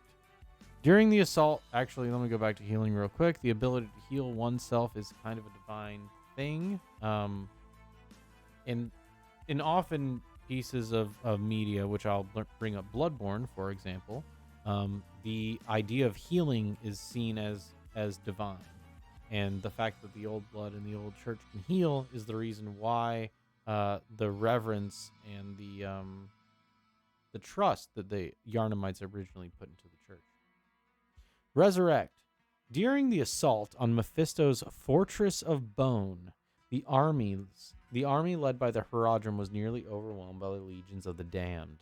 As soon as one of the Crusaders was slain in combat, his body would rise again as an undead warrior to fight against his former companions. On the eve of what was to be the final attack upon the fortress, a mysterious figure in white appeared before the council of the Horadrim. This apparition revealed to them the secret of piercing the barrier between life and death. By resurrecting the slain soldiers, they could be saved from eternal corruption. Those present at the council swore an oath never to use this ability once the battle was over, but somehow the secret escaped. This spell has the power to bring a dead soul back to the physical world, but it must be performed at the site of a person's death. Interestingly enough, I don't even think this was only able to be used in multiplayer. That you couldn't use this in single player at all, which is what most people played. But it is lore significant because we see a couple things. Mephisto's Fortress of Bone is what they assaulted. We don't know where that was. We don't know when. Well, we kind of know when. But we don't know where that was. But we also see now the Horadrim were leading the army. So we have the Horadrim, the priests, and the common soldiers all fighting against Mephisto, who is, since he's a necromancer, keeps raising the bodies of those that are slain. And it seems like they aren't going to win because that ability is not present so far. We will get to that later, but the reason that resurrect has to come from heaven is because the redeeming factor is not present in the Horadrim, the priests. Invoking heaven is not the redeeming act. Learning magic is not the redeeming act. Even creating order from chaos is not the redeeming act. So it has to come from somewhere else, and in this case, it comes in the form of an angel is my interpretation of it.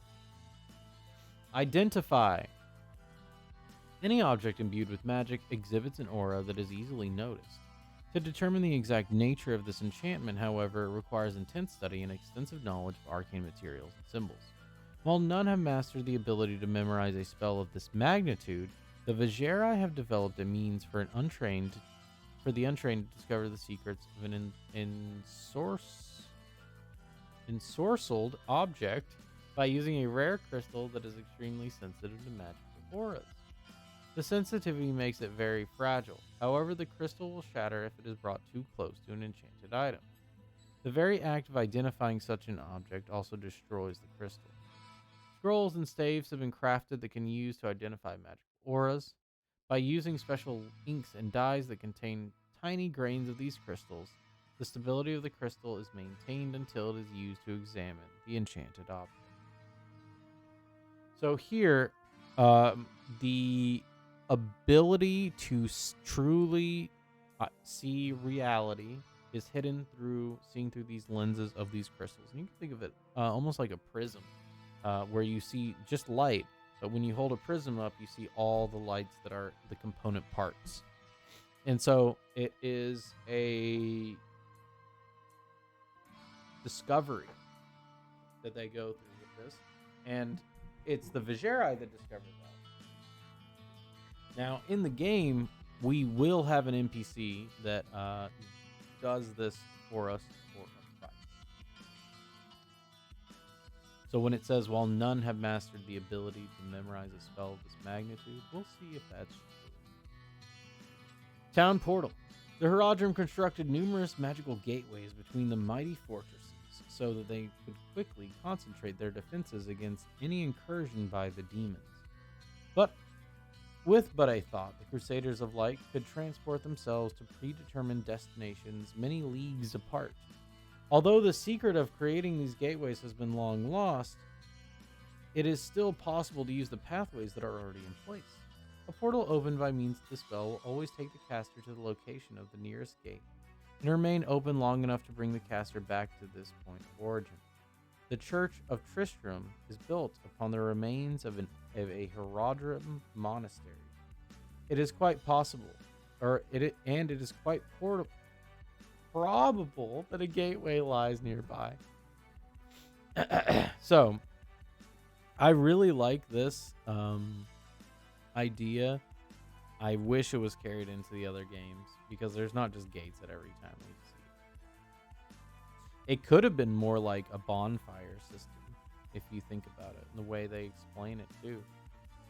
It also goes on to explain how the Horadrim were able to overwhelm the demons to begin with, because that ability to travel long distances, it's superseding the physical realm and becoming into a realm of more power. Let's say ideas, for the sake of, or for the lack of a better term. Telekinesis. This versatile spell is derived from a training exercise that was used by the Horadrim. Once they reached a certain point in their training, acolytes were bound and locked in a cell. With the key to the door lying on the floor in front of them, the student had to unlock and open the door without being able to physically move. Through intense concentration and fine control, the acolyte can manipulate the key as if it were held by an invisible hand. Those that were able to open the cell door were allowed to proceed to the next level of training. There is some speculation as to the fate of those unfortunates that lacked the magical powers to escape. Today, this spell serves as a reminder that what was once a simple mental exercise for the Horadrim is now a difficult spell known by few sorcerers. So this loss of knowledge is very interesting as well. And we'll get into why that happened. But here we see the Horadrim were far and away beyond what we see now. And that's kind of something that we continually come back to in stories. I'll use Bloodborne again for this example. We see in the Chalice dungeons in the past, the Thumerians and the Ezites, they were far more advanced than the Yarnamites, let's say. So, let's continue. Telekinesis could prove very useful in the labyrinth, as there are many trapdoors and chests that could be safely opened from a distance.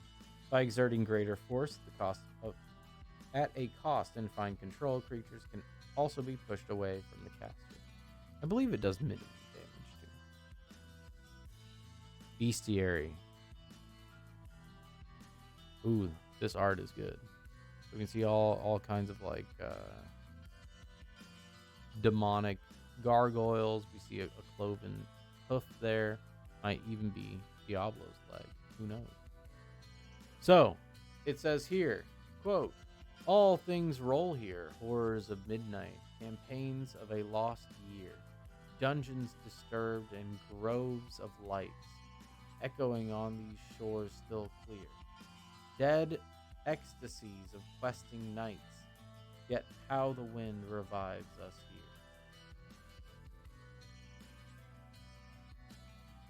I'm not sure what I want to say about this because it's really the dead joys of nights and dungeons disturbed.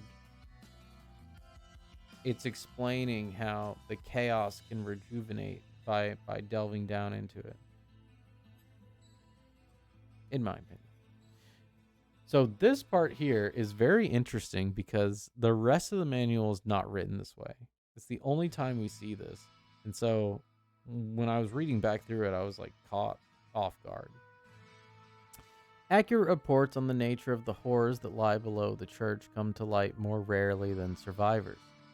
I have attempted to provide a base knowledge of what awaits you by searching through the vast libraries for historical and scientific tomes recounting the Horadrim's epic war against the three, which we can now say one of those three is Mephisto. I've summarized the information that I discovered due to the length of time that has passed since most of the original accounts were written, and the uncertainty surrounding the present evil that plagues this land. I cannot guarantee the veracity of this information. I do, however, believe that this information is as accurate as possible under these trying circumstances.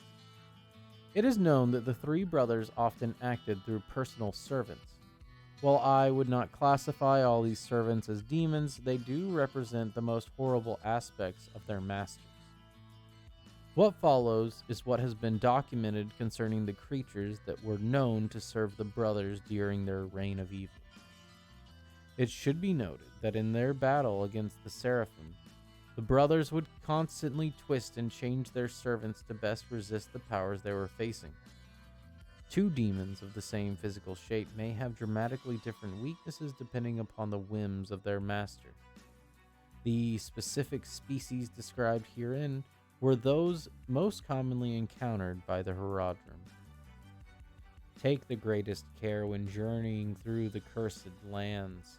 It is well known that the creatures of darkness are a cowardly lot and will attack using strength of numbers to their advantage whenever possible. I feel the knowledge contained herein is incomplete at best, for there were no living witnesses of the most powerful horrors. If one of the three has truly come free of his binding, he will call as many of these infernal servants to him as possible, as well as creating new and more powerful minions to command. Vishar Oros, Chief Librarian of the Zaresh Covenant, Brotherhood of the Bestiary. So this comes out of the east, and that is where they have some of these books recounting the Horadrim's war. They just don't have the magical books that we were talking about earlier.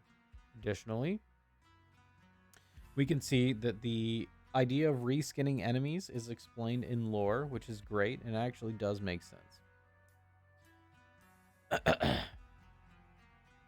Which goes to show the mythology behind it, that the masters, which are the three, twist the three brothers.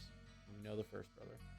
Twist their servants in ways that best suit their needs. Is very Sauron-esque, let's say, or even Saruman, because that's even better.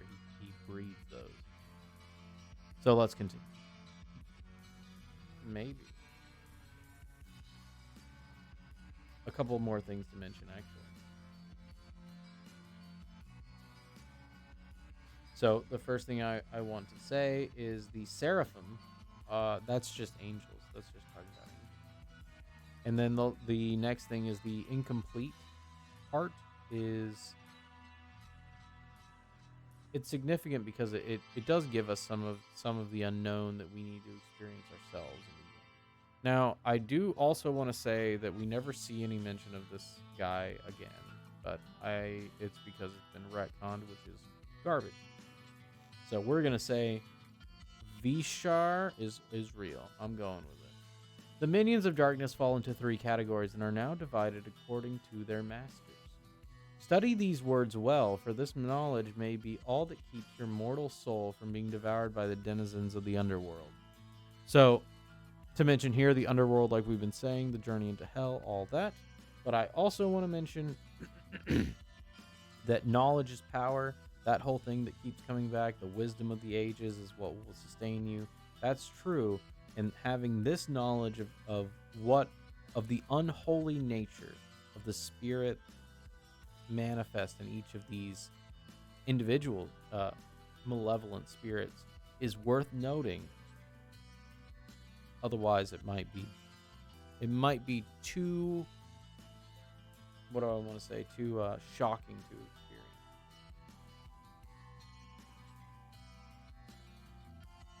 Okay, perfect. Let's continue. So the first thing we see, the very first one, and it seems like from the manual, and this is what I thought when I was like, man, are we gonna fight Mephisto?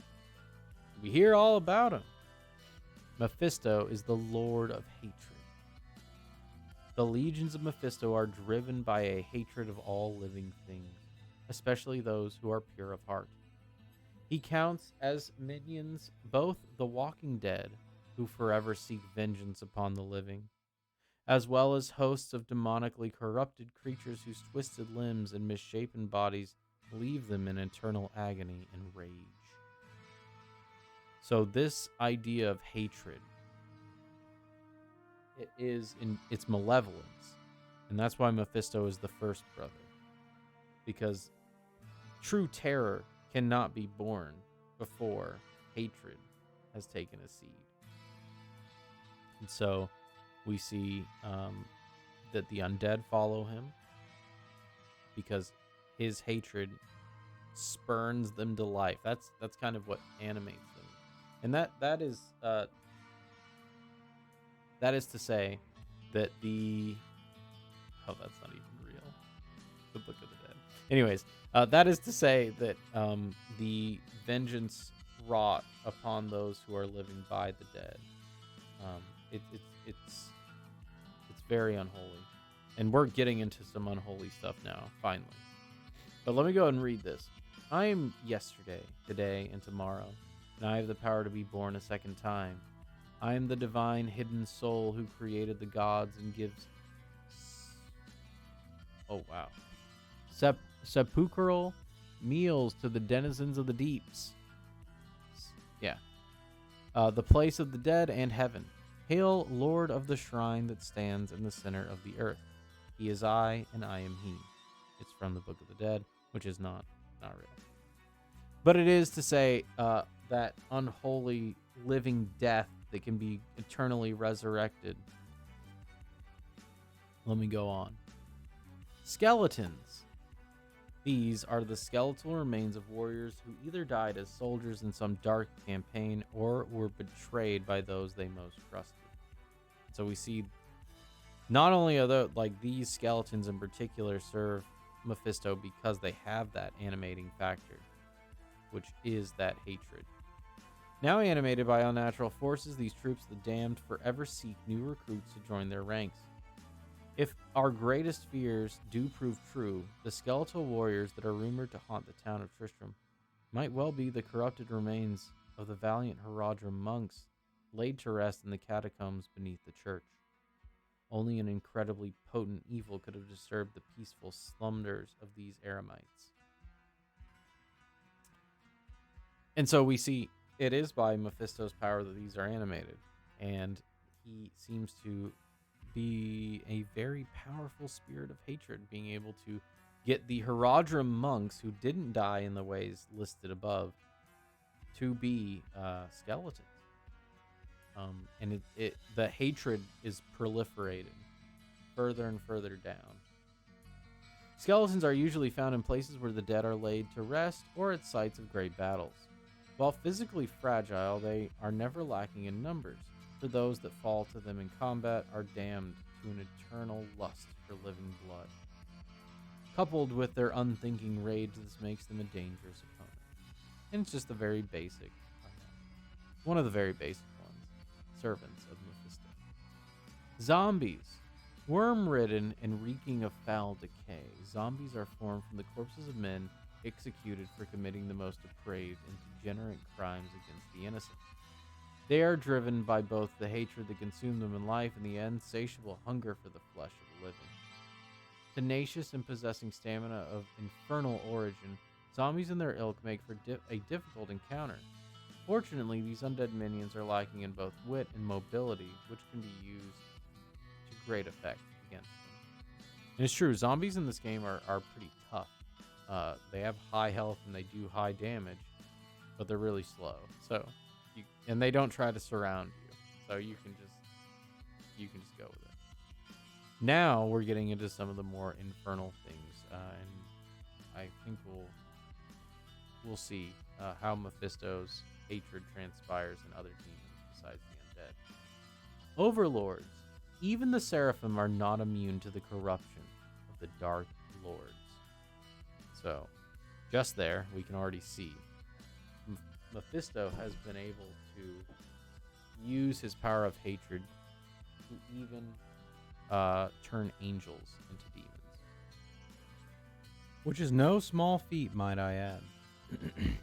So one such angel, Anarius, was proud of his beauty and boasted loudly of his purity and worth. His thoughts became so clouded that he believed himself to be above both angel and demon, and he left the high heavens to form his own dominion.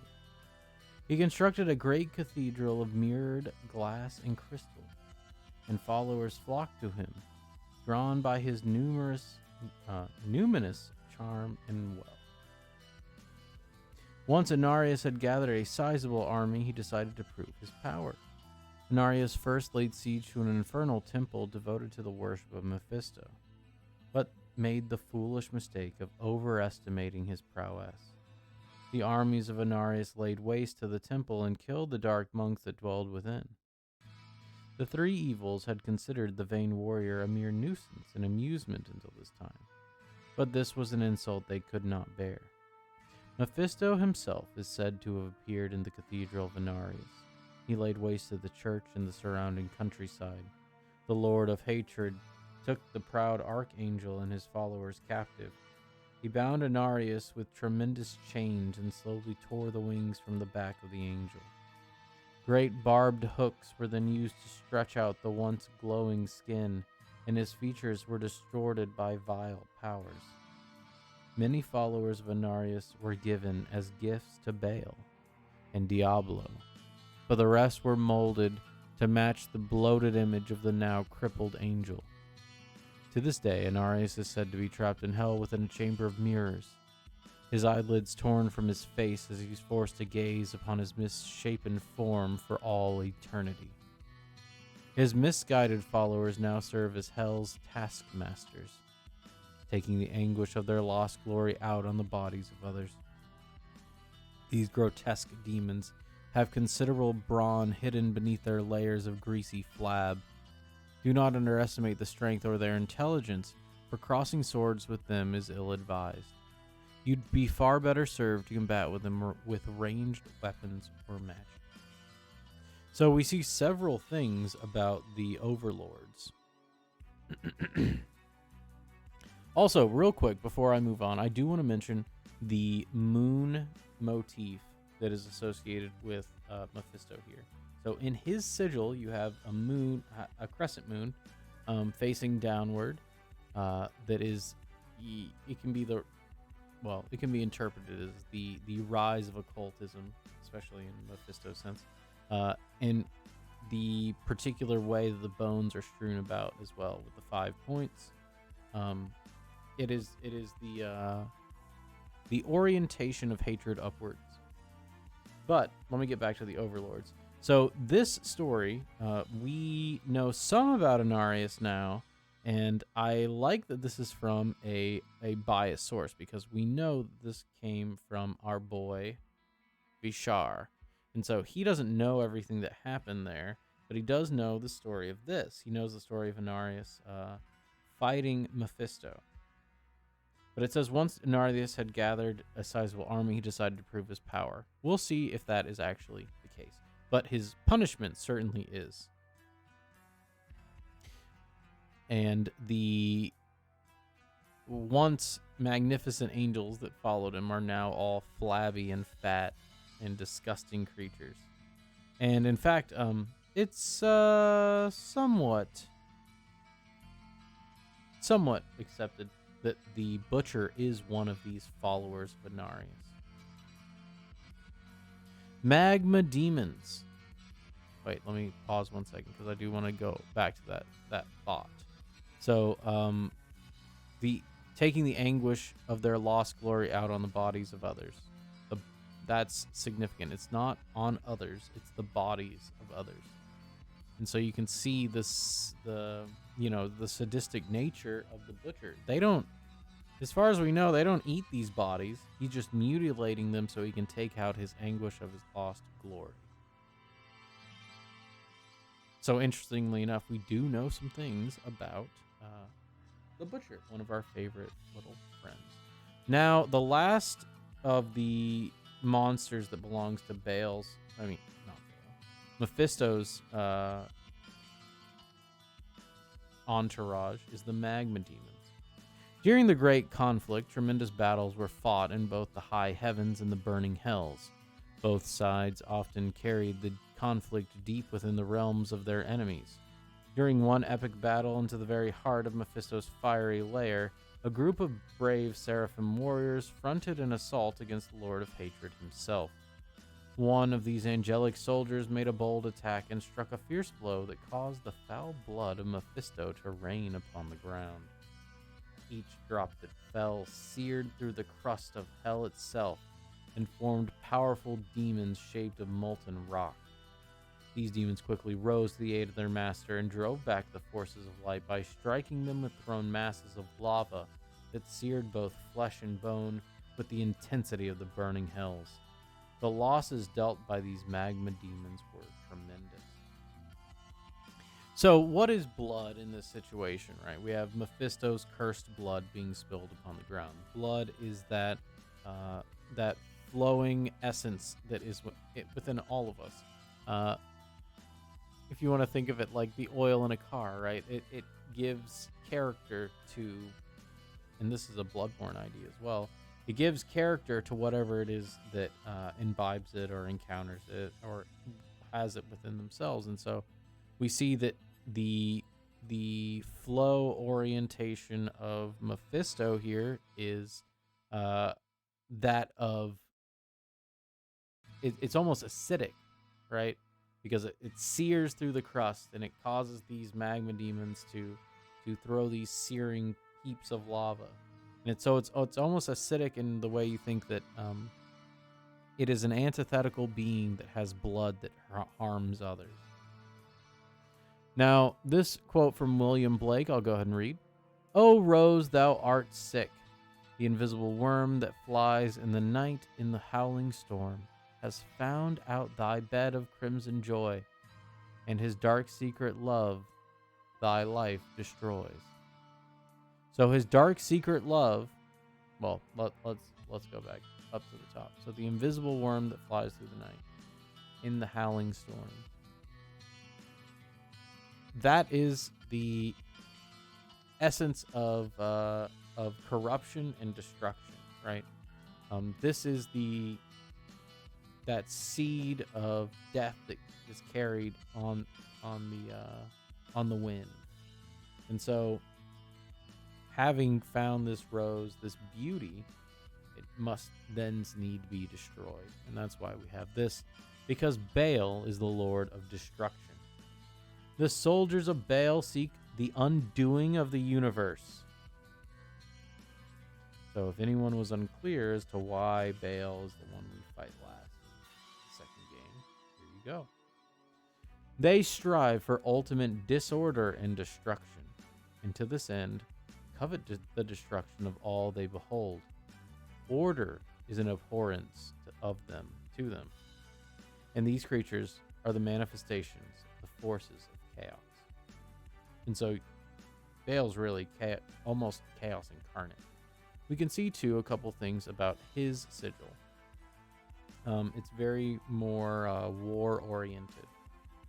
It is very like axes are a destructive force, swords are a destructive force, right? Even those tusks he has are a destructive force. Bale has a helmet in this interpretation as well, and it's very straightforward, but it conveys the imagery of destruction well. Fallen ones. Swarms of these impish terrors have been known to come out at night and tear apart a sleeping village in minutes. Small of stature and simian in appearance, these creatures possess surprising strength and unnatural agility. Other than killing, the only act which gives them pleasure is breeding, so expect to encounter them in large packs. The small size of these devils does fill them with cowardice, however, and this fear can be used against them. They prefer to attack under the guise of darkness and in large numbers whenever possible. If they are shown great strength, preferably by killing one of their own kind, they will retreat and regroup. Do not turn your back on them, though, for their appetite for destruction will eventually overcome their caution, and they will attempt to strike again. And so the fallen ones we see in iteration throughout almost all of the games. They've returned frequently, and I think that it's significant to say that these little destructive imps are almost a poster child or the herald for coming of evil. In fact, we might see some of that later on in the game. Goat men. The lieutenants of Baal are bred for strength, endurance, and cunning. These demons constantly train themselves in the art of war, for battle is their bread and the blood of innocence is their water. There are several known clans of goatmen, each given a different gift from their dark master. It is believed that to earn their powers they once held mock wars in hell for the entertainment of the three brothers. Do not expect them to fight amongst themselves on the mortal realm, however, for they much prefer to slaughter the innocent. Like most of Baal's spawn, the bestial Ares are incredibly strong and agile. Be especially wary of their archers, for they are renowned for their accuracy and power of their great bows. Fleet of foot, they may try to evade an unwary foe and then attack from a different angle. And it's true, these guys are annoying because they run from you constantly. But I do want to say a couple things about the Goatmen because they have been retconned in later iterations of the games. I believe it was in 3, which means it's pretty much garbage. But to say they're demons and they lived in hell is true. I mean, they're goat-headed men. It doesn't get more Luciferian than that in that sense. And so to say they're not demons, it's like, okay, whatever. But the clans are important because you see different kinds of clans. Maybe burning or fire clan, they're like resistant to fire and things like that. Spitting terrors. These, good God, these are annoying as well. After an especially violent battle, Baal enjoyed celebrating his brothers by holding a disgusting feast of blood, human flesh, and other hellish delights.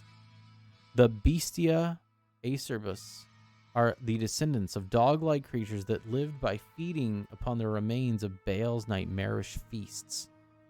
The variety of vile substances that the creatures consumed, along with their close proximity to the Lord of Destruction, twisted and warped the viscera of these hounds of hell. The diabolic species is capable of spitting a variety of caustic fluids, projecting them in a considerable distance. Packs of these terrors are especially devastating as their bile has been known to eat through the strongest of armor and poison the most hardy men. Great care must be taken when within the lair of these bestia. Their venom retains its potency for a considerable amount of time, and puddles of it may be found everywhere.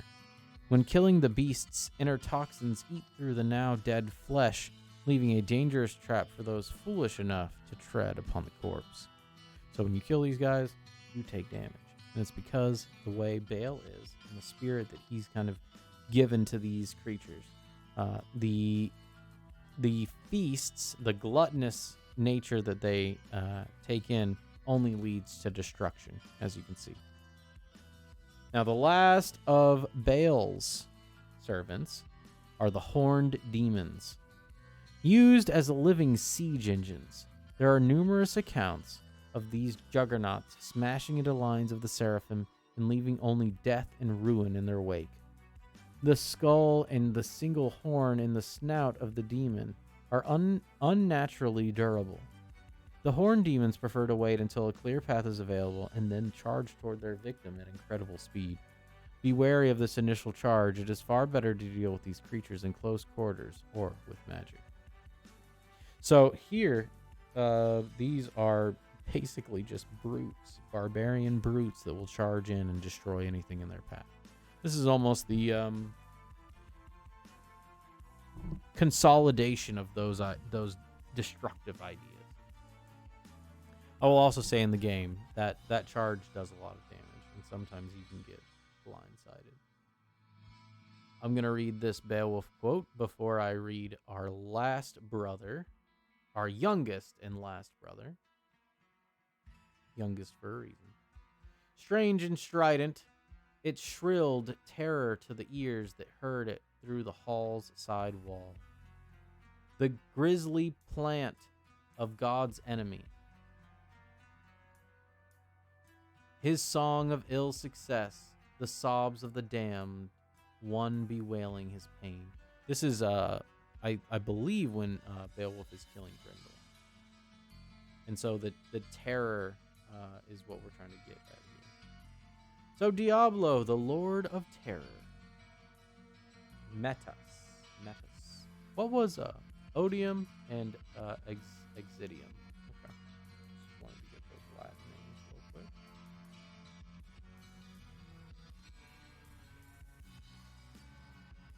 The attendants to Diablo are formidable adversaries.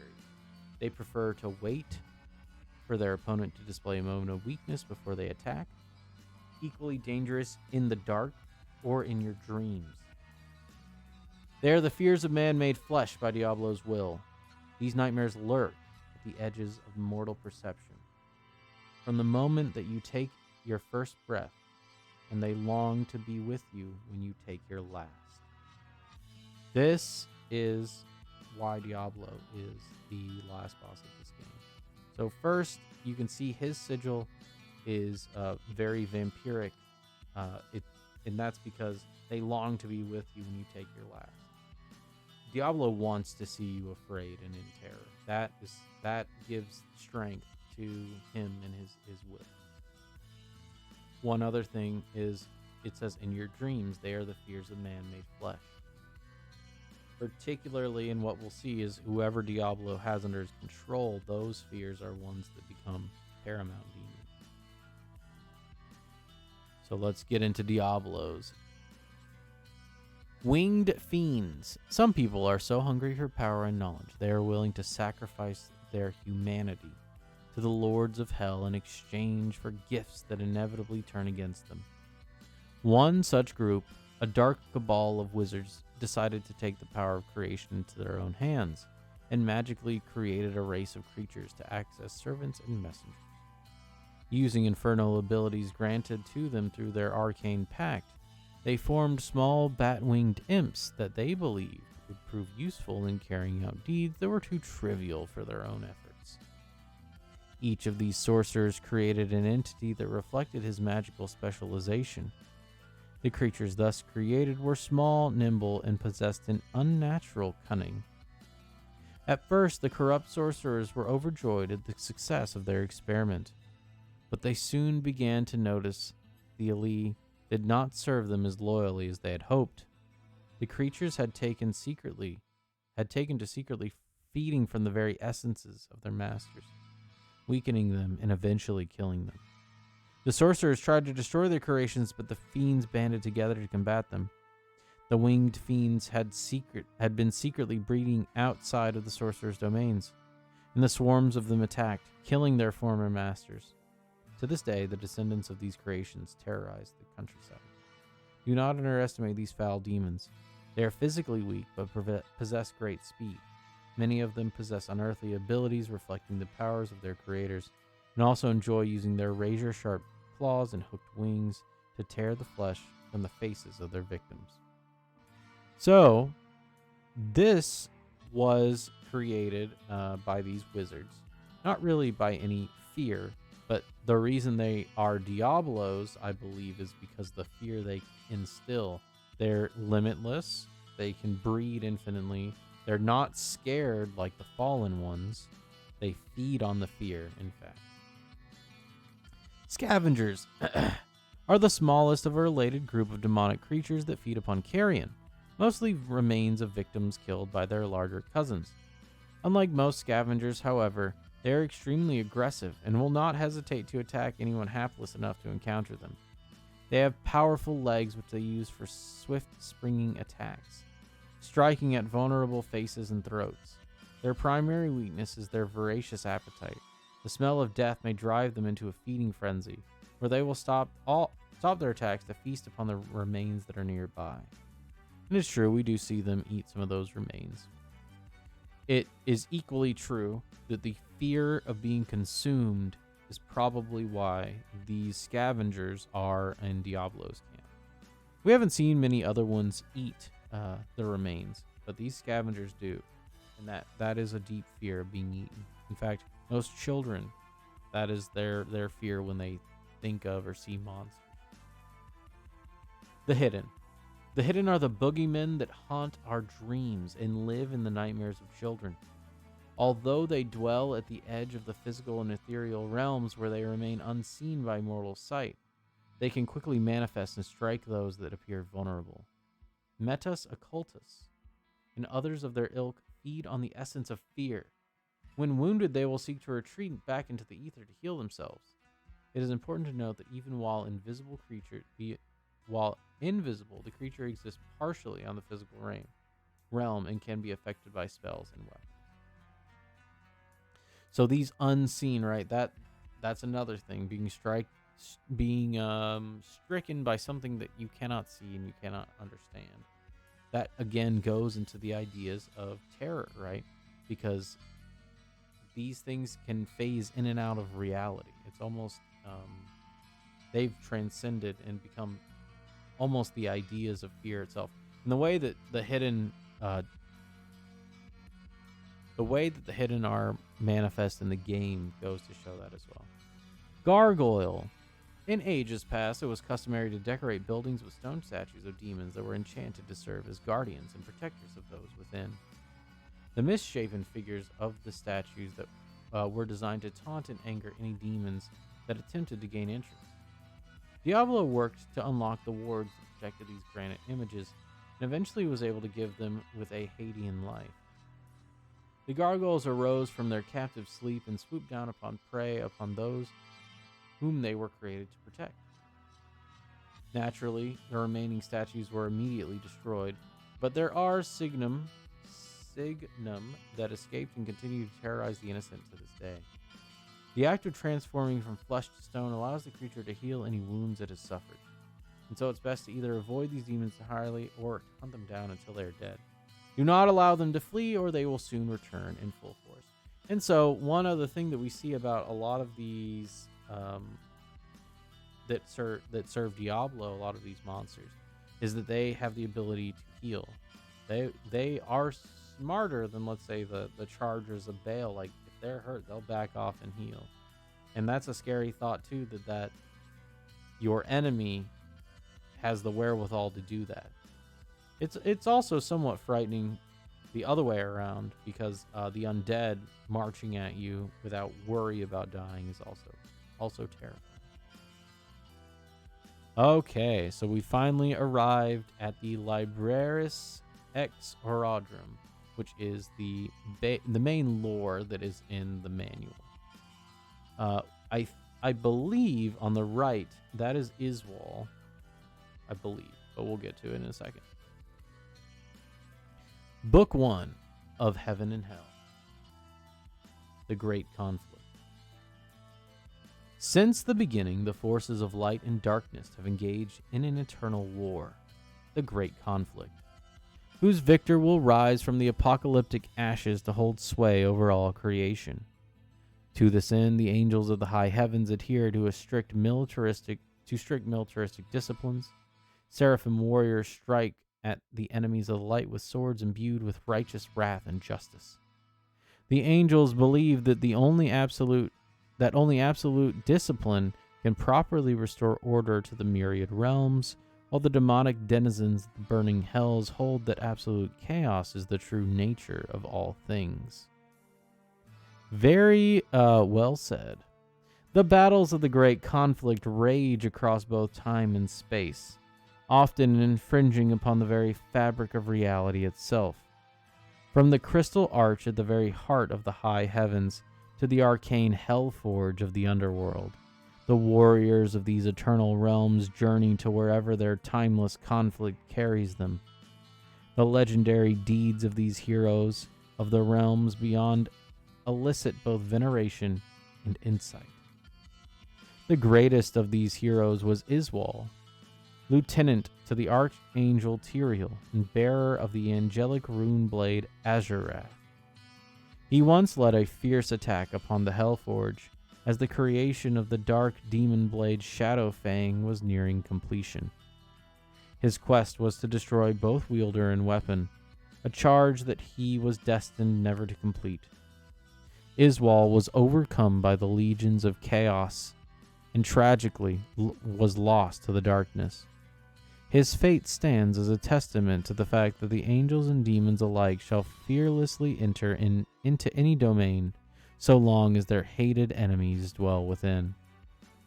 Although the Great Conflict burned hotter and longer than any of the stars in the sky, neither side could gain domination over the other for long. Both factions sought some way to turn the tides of the war in their favor. With the ascension of man and his mortal realm, the Great Conflict ground to a mysterious halt. Both armies paused in a breathless stalemate, waiting to see whose side man would eventually turn. Mortals had the unique ability to choose between light and darkness, and it was held that this would be the deciding factor in the outcome of the Great Conflict. Thus, the agents of the nether realms descended to the mortal realm to vie for the favor of man. The Sin War. Actually, let me pause because there's a lot of things to say. So first, I want to mention that the discipline, the pure order that angels represent, the pure chaos that demons represent, is that heavenly hell dynamic that humans exactly had the unique ability, the divine ability to choose. And it's through that choice that raises the quality of the spirit of man itself, which we'll get to. But I did want to mention that. I also want to mention that Iswal, in that first scene we saw him, he was overwhelmed. And so that's kind of a story told of the greatest heroes of the angels. So let me continue. The Sin War. The coming of the Great Conflict to the mortal realm is known as the Sin War. Angels and demons disguising themselves while traveling amongst men, attempting to secretly lure mortals to their respective causes. Over time, the forces of darkness discovered that mortals responded much more to brute force than to subtle coercion, and so began to terrorize man into submission. The angels fought to defend humanity against this demonic oppression, but all too often their austere methods and severe punishment succeeded only in alienating those whom they sought to protect. The violent battles of the Sin War occurred often, but they were seldom witnessed by the prying eyes of man. Only a few enlightened souls were aware of the supernatural beings that walked amongst the huddled masses of humanity. Powerful mortals arose and accepted the challenge of the Great Sin War, allying themselves with both sides in the Great Conflict. The legendary deeds of these great mortal warriors served to earn both the respect and hatred of the netherworlds. Although lesser demons kneeled before those possessing power and strength, they also cursed the very existence of mortal man. Many of these fiends believed that the deadlock brought about by the emergence of man was a perverse offense to their higher role in the great scheme of things. The jealousy of man led to some harsh, atrocious acts of violence by the demons against the mortal realm. Some men learned of this deep hatred and used it against the denizens of the underworld. One such mortal, Horadrim the Summoner, delighted in the summoning of demons and then breaking them to his will. Horadrim, along with his brother Bartok, were members of the Eastern mage clan known as the Bestiary. This mystic clan studied the ways of demons and had cataloged their lore for generations. Empowered by this knowledge, Horadrim was able to take the work of the Bestiary and pervert it for his demented purposes. The denizens of hell sought revenge against this bold mortal, but Horadrim managed to keep himself well protected within his arcane sanctuary. Bartok, the brother of Horadrim, was eventually lured to the side of darkness. He was granted exceptional strength and longevity, alongside the legions of hell against the cursed Bestiary, and eventually his own brother during the Sin War. Although Bartok was renowned amongst the warriors of many realms, his dominance in battle came with a terrible price. An insatiable lust for mortal blood pervaded his every thought and deed. Bartok soon became as fond of bathing in the blood of his enemies as he did of shedding it, and in time he came to be known only as the Warlord of Blood. So we see these two brothers as well here, which is very, it's not dichotomous in the way that people can react to these things, but it is dichotomous in the way of magic in powerful will versus a weak will. So we see the powerful will is able to enslave these demons to his will, whereas even though it's demented and absolutely won't come to any bad consequences, but the weaker will that's only focused on strength becomes the Warlord of Blood and basically devolves into a demon himself. Now the Sin War has more lore to it. It's very interesting here how it's written and how this is the beginning of kind of the establishment of the world of Sanctuary as we know it. The Dark Exile. 7 is the number of the powers in hell, and 7 is the number of the great evils. Duriel, the Lord of Pain. Andariel, the Maiden of Anguish. Belial, the Lord of Lies. And Asmodan, the Lord of Sin. These are the true names of the lesser of the great evils. For ages uncounted, each have ruled over their own domains within the burning hells, seeking absolute domination over their infernal brethren. That's another thing to mention. The demons fight amongst themselves constantly. As the lesser four continuously vied for control of the forces that dwelled within these realms, the greater three held absolute power over the whole of hell. The lesser four used dark and evil measures in their quest for power, and herein begins the legend of the Dark Exile. Mephisto, the Lord of Hatred. Baal, the Lord of Destruction. Diablo, the Lord of Terror. These are the prime evils of hell that wielded their power as a dark sovereign triumvirate. You can think of it as an unholy trinity as well. The three brothers ruled over the lesser four by brutal force and malicious cunning.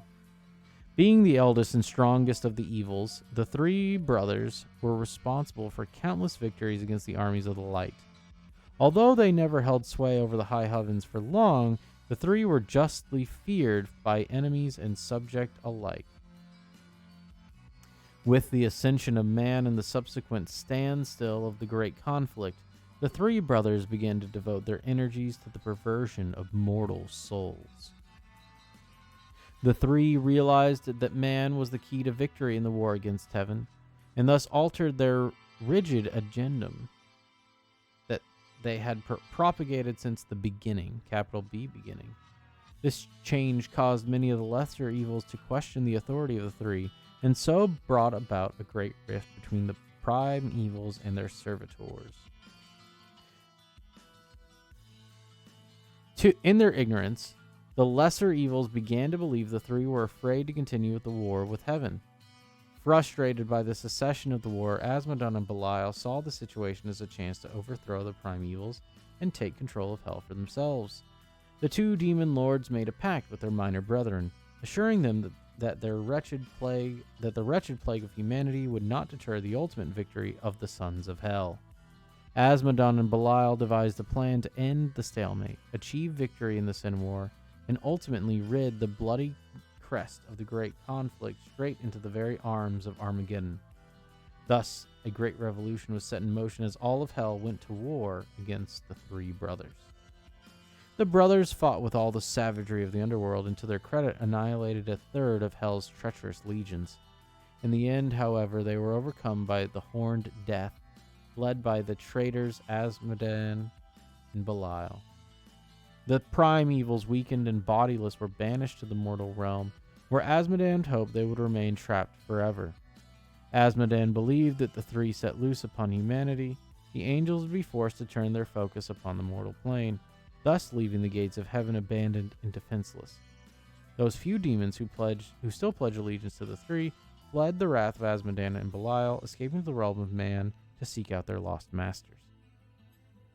As the war fires died out upon the battlefields of hell, Asmodan and Belial began to argue over which of them held higher authority. The pact they had made quickly fell to ashes as the two demon lords took up arms against each other. The legions of hell that remained were polarized behind either warlord, launching themselves into a bloody civil war that has lasted to this day. So, with the pause of the great conflict, there's no more fighting between heaven and hell. It's kind of a proxy war in the mortal realm at this point. However, the only ones that are fighting it are the three because they are on Earth. Whereas in hell, things have devolved into complete chaos as demon fights demon. A couple of other things. We see a lot about Asmodan and Belial here because they are the two demon lords that currently control hell. And additionally, the supposed overthrow, which I can believe in this situation, was because the two lords, Asmodan and Belial, were too short-sighted, unwise, ignorant, whatever you want to say, that the souls of man and mortal souls are more valuable than throwing themselves at the gates of heaven over and over. And this is because the demoralization, the corruption of the souls of men will lead to hell on earth, which means there will be two hells versus one heaven. It's a better plan for sure, but the lesser evils were too blind to see it, at least in the manual. The binding of the three. In the ancient days, before the rise of the Western empires, the dark and terrible entities known as the three evils were exiled to the world of man. These eternal entities wandered throughout the waking world and fed upon the lusts of men, leaving chaos and attrition in their wake. The evils turned father against son and promoted many great nations into brutal and petty wars.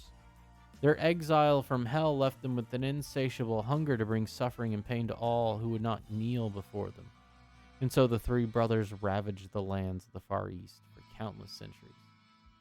Eventually, a secretive order of mortal magi was gathered together by the enigmatic archangel Tyrael.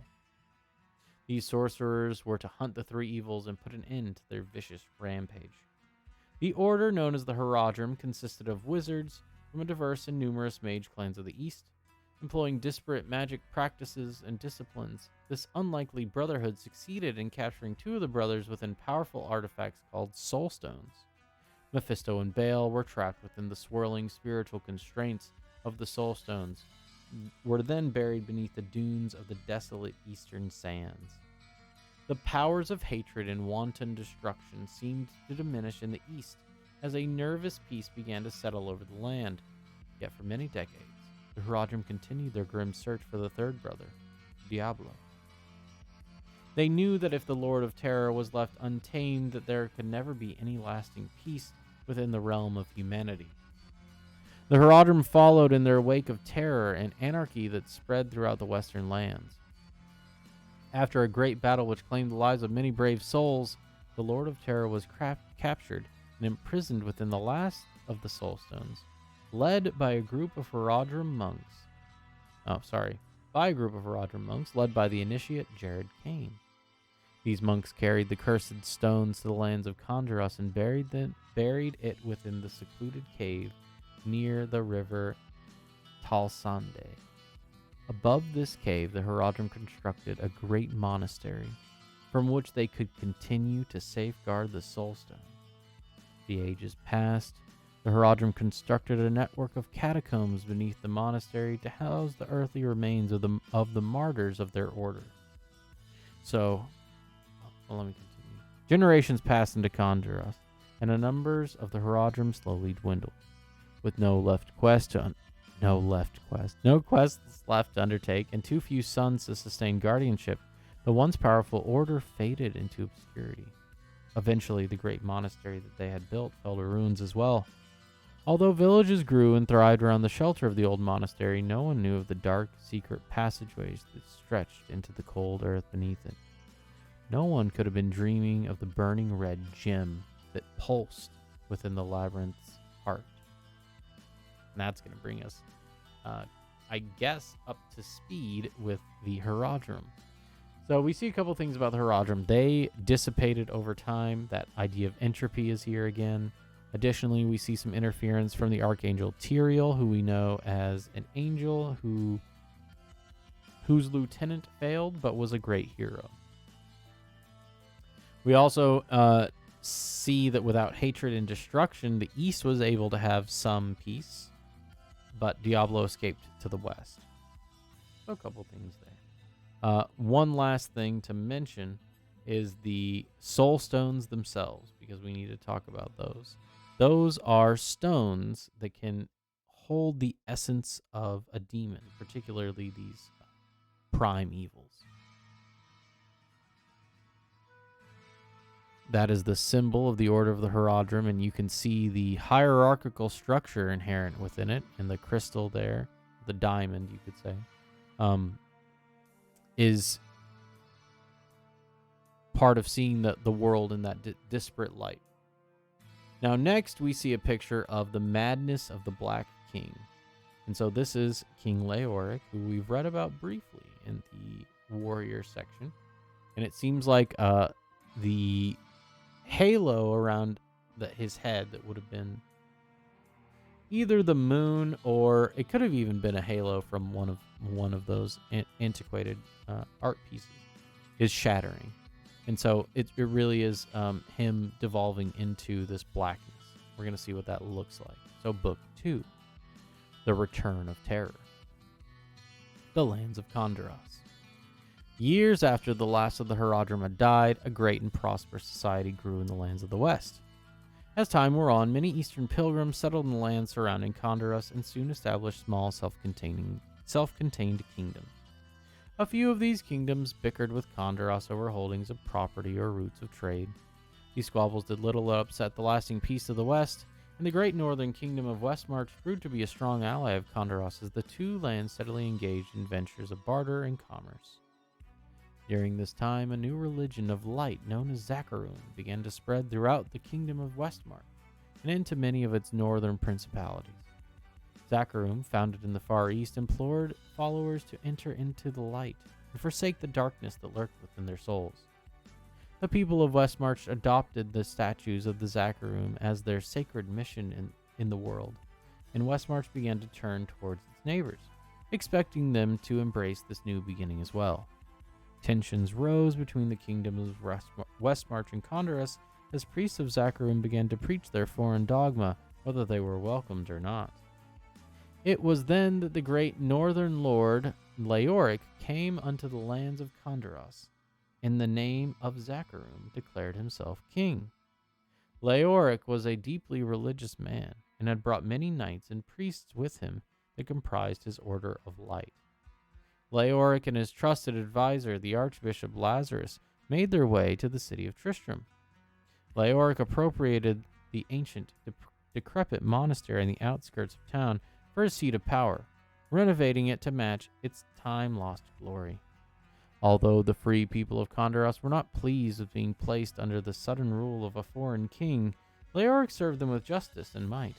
Eventually, the people of Condoros grew to respect the king, the kind Leoric, sensing that he sought only to guide and protect them against the oppression of the dark. The Awakening. Not long after Leoric took possession of Condoros, power long asleep awakened within the dark recesses beneath the monastery. Sensing that freedom was within his grasp, Diablo entered the nightmares of the Archbishop and lured him into the dark subterranean labyrinth. In his terror, Lazarus raced throughout the abandoned hallways until at last he came to a chamber of the burning Soulstone. No longer in command of his body or spirit, he raised the stone above his head and uttered words long forgotten in the realms of mortals. His will destroyed, Lazarus shattered the Soulstone upon the ground. Diablo once again came into the world of man. Although he was released from his imprisonment within the Soulstone, the Lord of Terror was still greatly weakened from his long sleep and required an anchor to the world. Once he had found a mortal form to wear, he could begin to reclaim his vastly depleted power. The great demon weighed the souls residing in the town above and chose to take the strongest of them, that of King Leoric. For many months, Leoric secretly fought the evil presence that twisted his thoughts and emotions. Sensing that he had been possessed by some unknown evil, Leoric hid his dark secret from his priests, hoping that somehow his own devout righteousness would be enough to exorcise the corruption growing inside of him. He was sorely mistaken. Diablo stripped away the core of Leoric's being, burning away all honor and virtue from his soul. Lazarus, too, had fallen under the sway of the demon, keeping close to Leoric at all times. Lazarus worked to conceal the plans of his new master from the Order of Light, hoping the demon's power would grow well concealed amongst the servants of Zacharum. The priests of Zacharum and the citizenry of Condoros recognized the disturbing change within their liege. His once proud, rugged form became distorted and deformed. Leoric became increasingly deranged and ordered immediate executions of any to dare to question his methods or authority. Leoric began to send his knights to other villages to bully their townspeople into submission.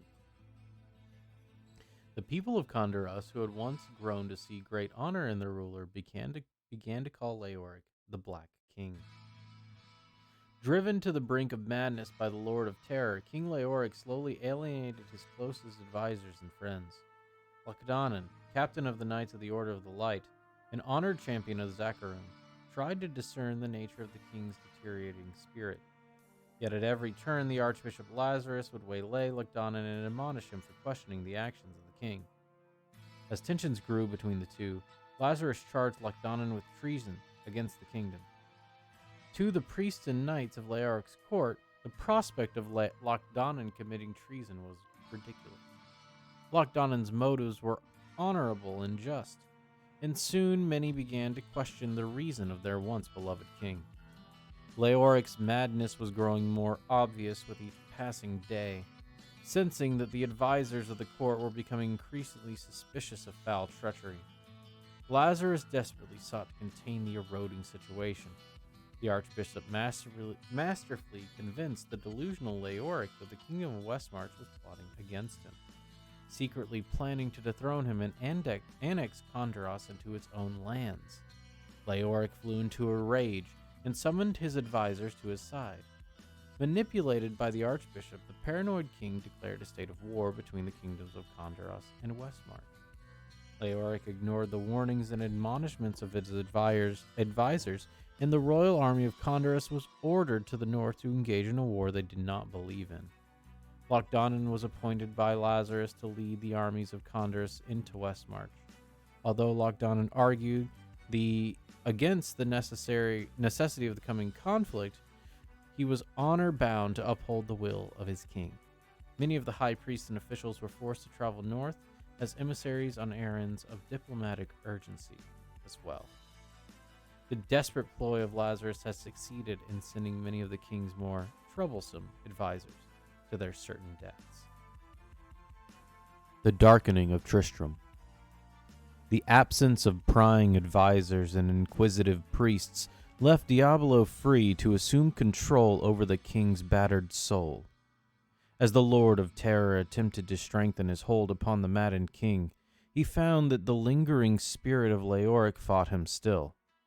Although the control over Leoric the Diablo held was formidable, the demon knew that in his weakened state he could never take complete possession of his soul as long as a glimmer of his will remained. The demon lord sought a fresh and innocent host upon which to build his terror.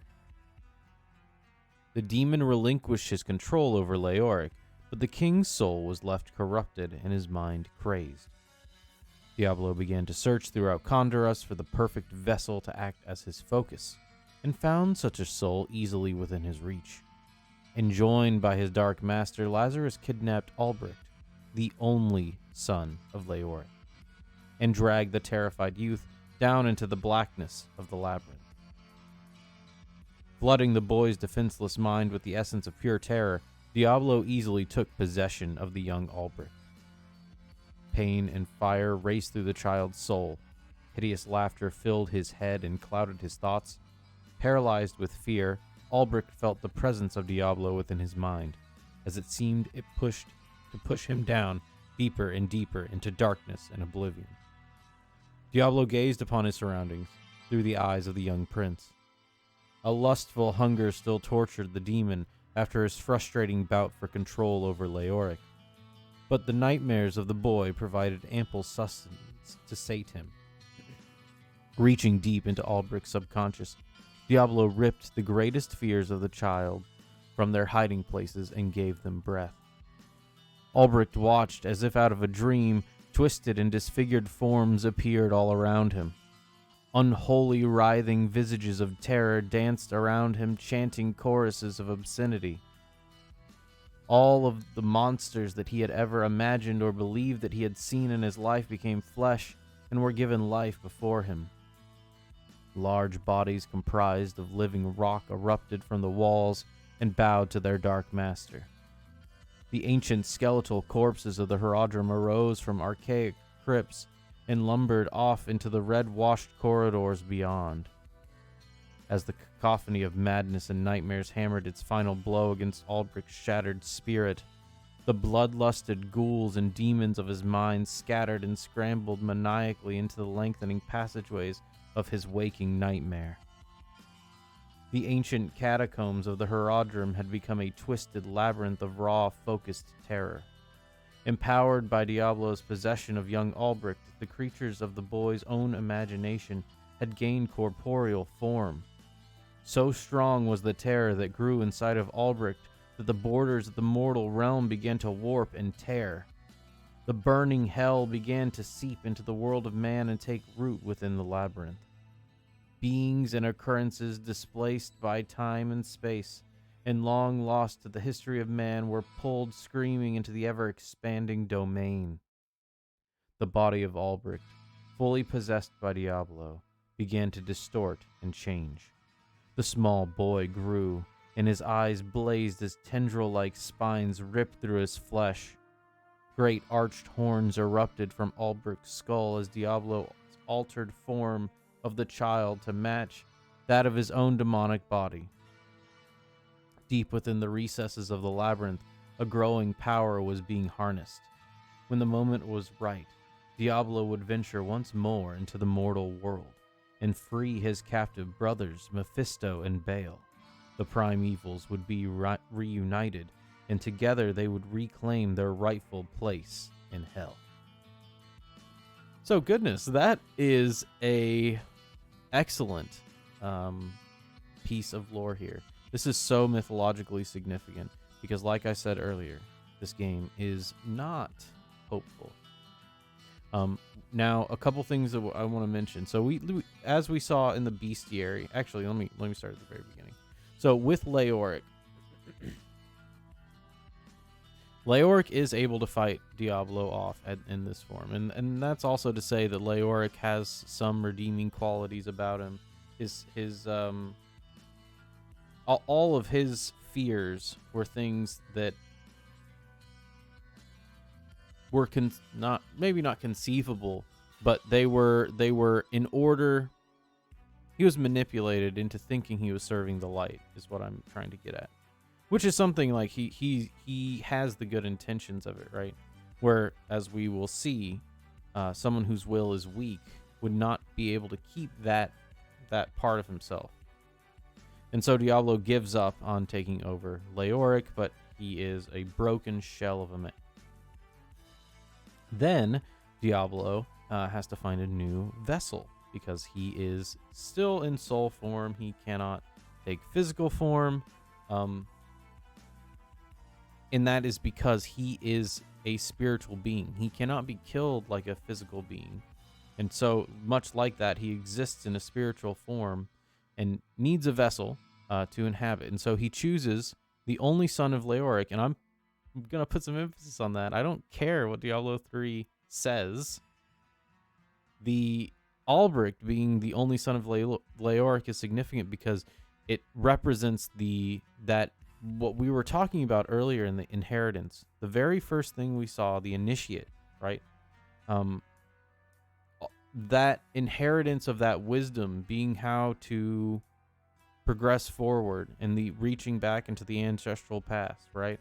Which is the Horadrim. All of that stuff that we're going to see in the game as well is embodied here. And the fact that it's the only son of Leoric, the only son of the king, that's who is supposed to take over after the king.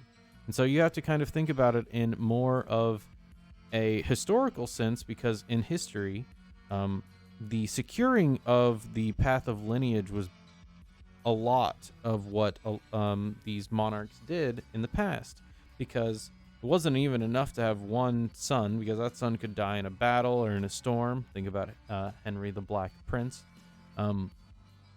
So it was very important to have an heir to the throne. It was important for the stability of the kingdom and thus order, right? Which is what, in the Great Peace, which is what Leoric is able to bring to his country when he first starts ruling, right? And so the inheritance of that is at risk of being lost. And then Diablo takes that, the only son of Leoric, and we'll see, we'll talk about what he does in just a second. So he, being the Lord of Terror, manipulates Albrecht's fears, and specifically what he does and what demons do, since they operate on that realm of ideas, the spiritual idea of fear, right? It's enough to overwhelm this boy such that he gives up his own being. He's not strong enough to keep from giving up his being to fear itself. And you can think about this like on a battlefield. In ancient times, the ones that ran were those who didn't have the fear to stand up to it. And that's kind of where we see, too, some of the quotes we saw about strength of spirit and strength of steel. So we saw Leoric had that, but Albrecht is also a child. He can't possibly have yet developed it. And so that's another thing that demons do, is attack the innocent. And so he takes the innocent and overwhelms him with the reality of the world. It's almost like a Sleeping Beauty kind of thing, except this has a bad ending. Because in Sleeping Beauty, right, Aurora goes to sleep because she can't take the manifestation of evil in the world by seeing her own blood, realizing that the world is a place full of dangers and darkness and maleficent, let's say, and malevolence.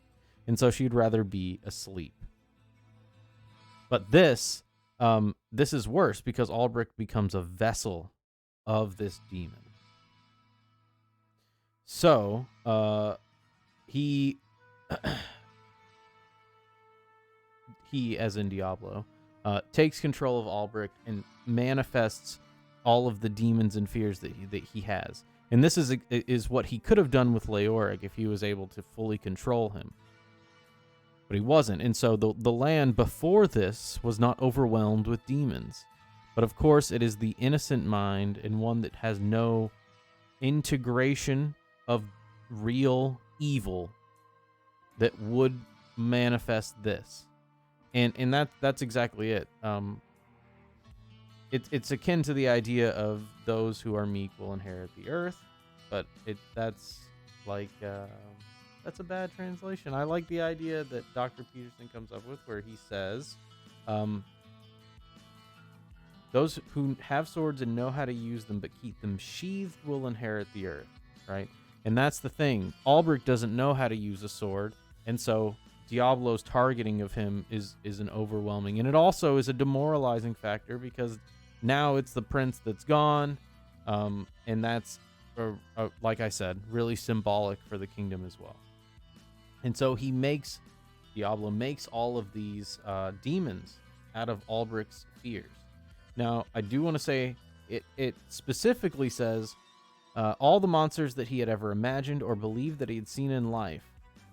And we can establish that maybe he had seen some of those in books or things like that. He did live in the monastery after all. So some of the bestiary ones still make sense. I just wanted to point that out, even though they were around before Albric's visions gave life. But a lot of the demons we fight, like the centipede demons that are terrifying, those are Albric's creations, as well as the knights, because those are the knights that he grew up around, right? Those knights went off to Westmarch, and he fears all of their vengeful spirits on his family, let's say. So Diablo gives those life as well, and a lot of what you see in the hell realm are those creatures. But it doesn't mention those here specifically. But thanks to this part, we know that that's what manifested a lot of the monsters that we see in the labyrinth. Also, we get an intonation of the borders of the mortal realm beginning to warp and tear, and hell beginning to come on its place on earth. And that is because it's the corruption of the heir to the throne of light, let's say. The corruption of it. This would be, I don't want to relate it to Jesus too much, but it would be as if the temptation of Jesus happened when he was like 10. And it wasn't whenever he was fully integrated and all of that. So it's to say that this is in a weakened state, and it's something that evil would want to capitalize on. And so because of the corruption of that heir apparent to the land and throne of light that has made peace in the world, that has opened up the possibility for there to be hell on earth.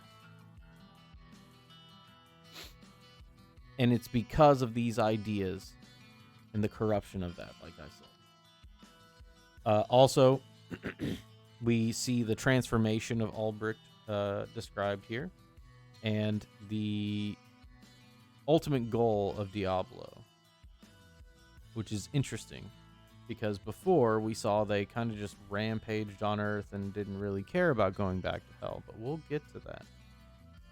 So let's go on to the next part. The fall of the Black King. The war against the zealous armies of Westmarch ended with a horrible slaughter. The army of Kondoros, ripped to shreds by the superior numbers and defensive positions of Westmarch, Lochdonan quickly gathered together those who were not captured or killed in order to retreat back to the safety of Kondoros. They returned to find the town of Tristram in shambles. King Leoric, deep within the throes of madness, went into a rage when he learned that his son was missing. After scouring the village with the few guards that remained with him at the monastery, Leoric had decided that the townsfolk had abducted his son and hidden him somewhere. Although the townsfolk denied any knowledge of Prince Albric's whereabouts, Leoric insisted that they had crafted a conspiracy against him, and that they would pay the price for such treachery. The mysterious disappearance of the Archbishop Lazarus left no one in Tristram with whom the king would take counsel. Overcome by grief and dementia, Leoric had many of the townsfolk executed for the crime of high treason. As Lochdonan and his fellow survivors returned to confront their king, Leoric sent his few remaining guards against them. Believing that Lochdonan was somehow part of the townsfolk's conspiracy, Leoric decreed that he and his party were to die. Lochdonan, finally realizing that Leoric was beyond salvation, ordered his men to defend themselves. The ensuing battle carried them down into the very halls of the darkened monastery, bringing a final desecration to the once holy sanctum of the Horadrim. Lochdonan won a bittersweet victory as his men were forced to kill all of Leoric's deceived protectors. They cornered the ravenous king within his own sanctuary and begged him to explain the atrocities he had committed. Leoric only spat at them and cursed them for traitors against both his crown and the light. Lochdonan walked slowly towards his king and sorrowfully drew his sword. Full of grief and rage, all honor having been cast to the winds, Lochdonan ran his blade through Leoric's shriveled, blackened heart. The once noble king screamed an unearthly death cry, and his madness finally overtook him. He brought down a curse upon those who had so betrayed him, calling upon the forces of darkness that he had spent his entire life combating. Leoric condemned Lochdonan and the others to eternal damnation. In that last fleeting moment within the heart of the monastery, all that was ever virtuous or honorable about the steward of Condoros was shattered forever. So we see here as well, Diablo's actions do eventually lead to the breaking of the will of Leoric. However, it couldn't have been done unless Diablo was able to kidnap Albrecht and all of that. So let's go back to the defeat of Condoros to Westmark. We know it was an unjustified war and a war they didn't believe in. We knew they were gonna, and that is another point. There, oh goodness, I don't remember who said this, but I'll go ahead and quote it anyways. Wait, let me pull it up. So I just want to, I'm wanting to pull this up because it is a historical pattern.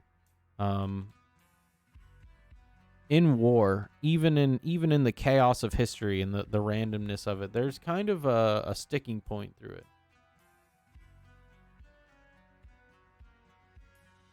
Let me see if I can find it real quick, or if my internet is still out. Oh, goodness.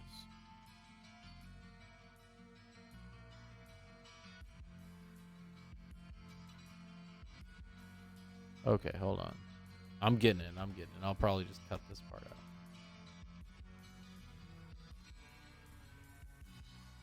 Oh, there we go. It's a Sun Tzu quote. Okay, so interesting.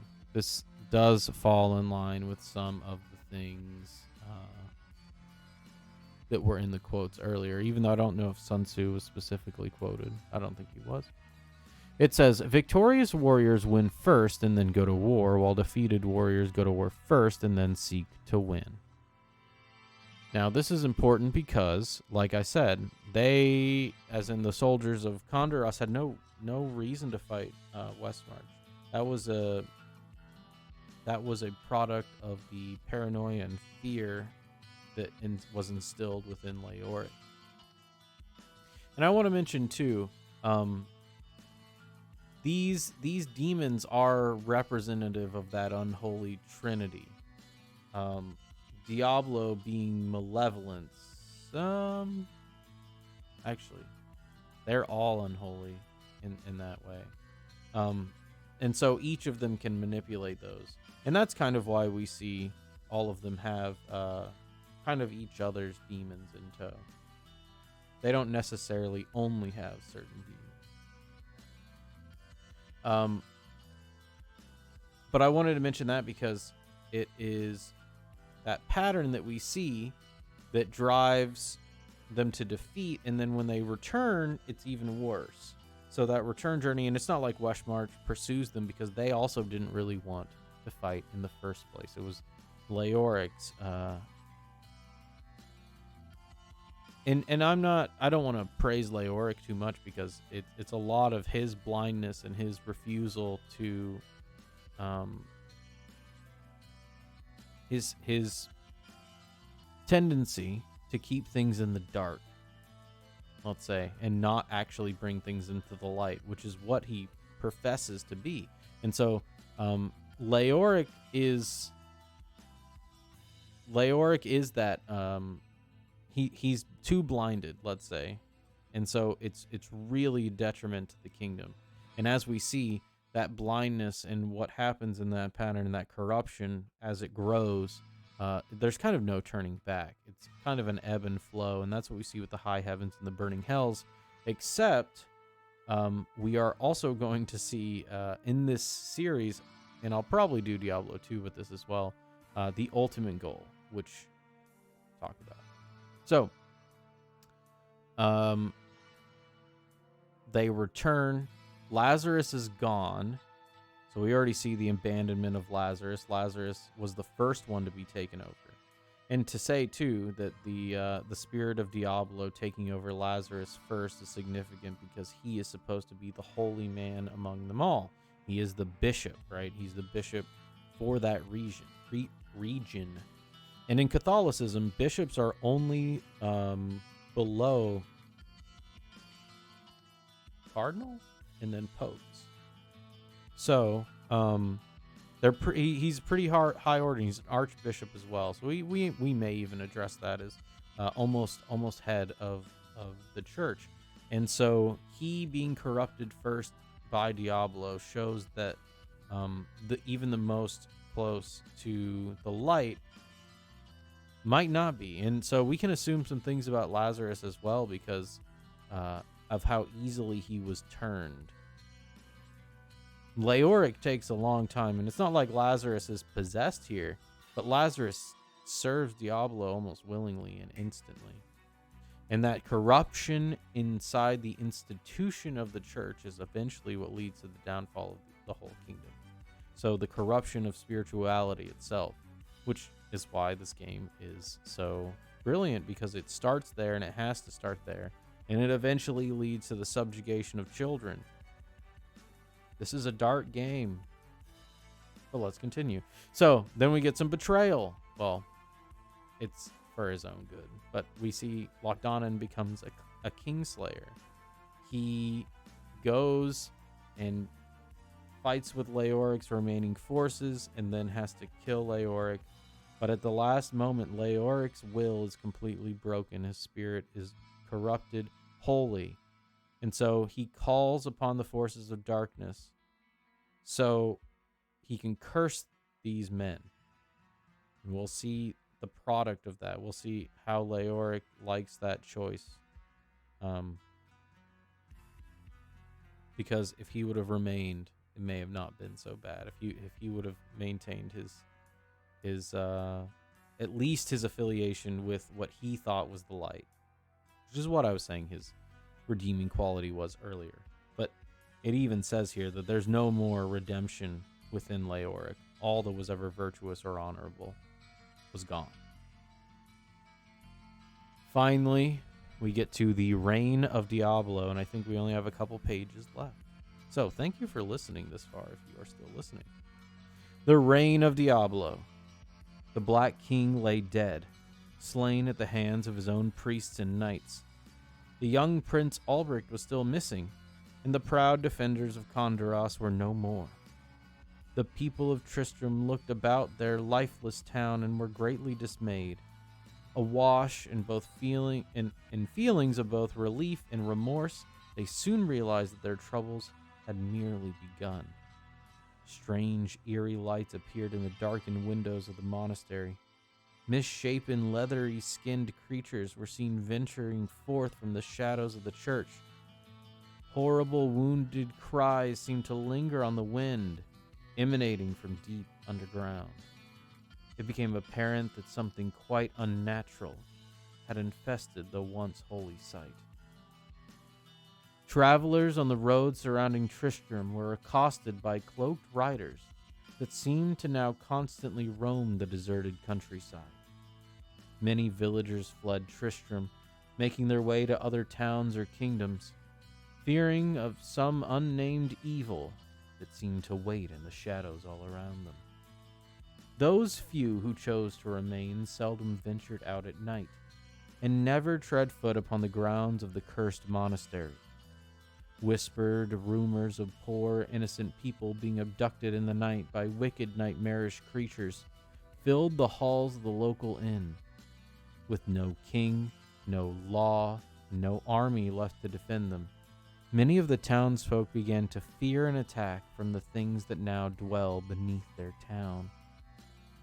The Archbishop Lazarus, frayed and disheveled, returned from his absence and assured the townsfolk that he too had been ravaged by the growing evil of the monastery. With their desperate need for reassurance clouding their good judgment, Lazarus whipped the townspeople into a frenzied mob, reminding them that Prince Albrecht was still unaccounted for. He persuaded many men to follow him into the depths of the monastery to search for the boy. They gathered torches, and soon the night air glowed with the flickering light of hope. They armed themselves with shovels, picks, and scythes, and so prepared they boldly followed this treacherous archbishop straight into the fiery maw of hell itself. The few who survived the horrible fate that awaited them returned to Tristram and recounted what they could of their ordeal. Their wounds were terrible, and even the skills of the healer could not save some of them. As the stories of the demons and devils spread, a stifling primal terror began to consume the hearts of all the town's inhabitants. It was a terror that none of them had ever known. Deep beneath the foundations of the ruined monastery, Diablo gorged himself on the fears of the mortals above him. He slowly sank back into the welcoming shadows and began to harness his depleted power. He smiled to himself in the sheltering darkness, for he knew that the time of his final victory was fast approaching.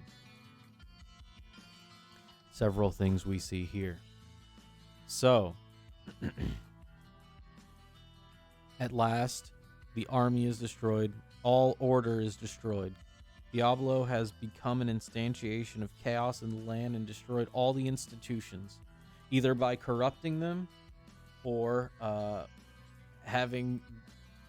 Well, I'll say this. Either by corrupting them or having faith completely destroyed in them. And so now Albrecht's nightmares can be let loose upon the world from the labyrinth. And this is where we see the first instance of the Cloaked Riders. So the Cloaked Riders are an important part because they keep people like traders and things out of Tristram. And that's for a reason.